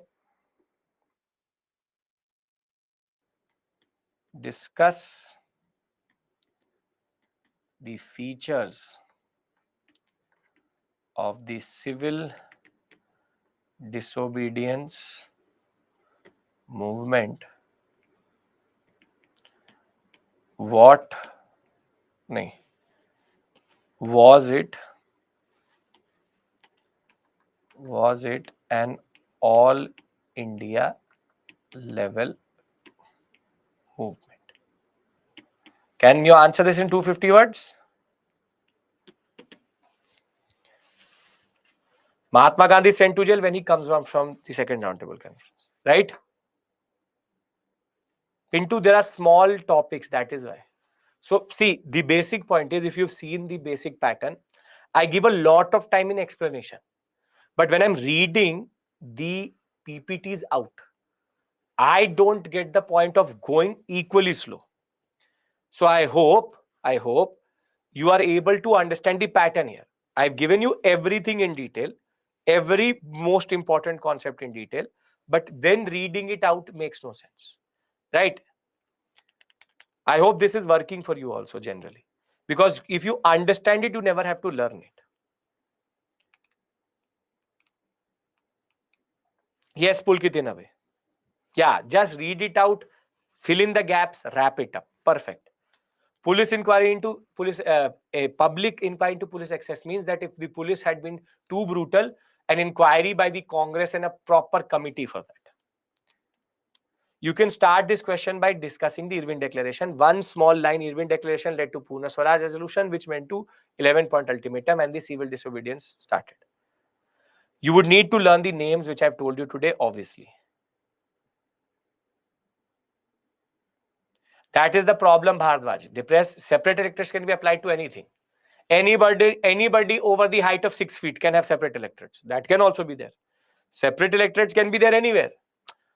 All Indians above the height of 6 feet, separate electorates. All Indians under the weight of 100 kgs, separate electorates. Separate electorates can be applied anywhere, everywhere. You don't have to talk about in this question the third roundtable conference. Gandhi will be released from the jail in 1933. Okay, perfect. Thank you. See you tomorrow, and please do take care. Hidaya, this is your first class, right? So the SME will be there to help you how to make up for what you've lost. I don't know. This is, you have joined right now. You've just seen the class for the first time right now. Thank you, Anshika. Thank you. Okay. Tell me what is the point? You've joined us right now, or you've not been attending only? Thank you, Sayadri. Jawaharlal Nehru and the Ryan doing this time. They are already in the. They are actually. You can leave if you want to. They are in the what we call as jail. They're in the jail. So don't worry. The SME will be really will be happy to give you the. Please, SME, share the link of how he can watch the different classes previously. And generally, have a very great day. Have a very productive day. I'll see you tomorrow, same time. We meet tomorrow again at 6 p.m. live. Thank you. Take care. Bye-bye. Communal awards, exams and McDonald awards, same thing. Okay.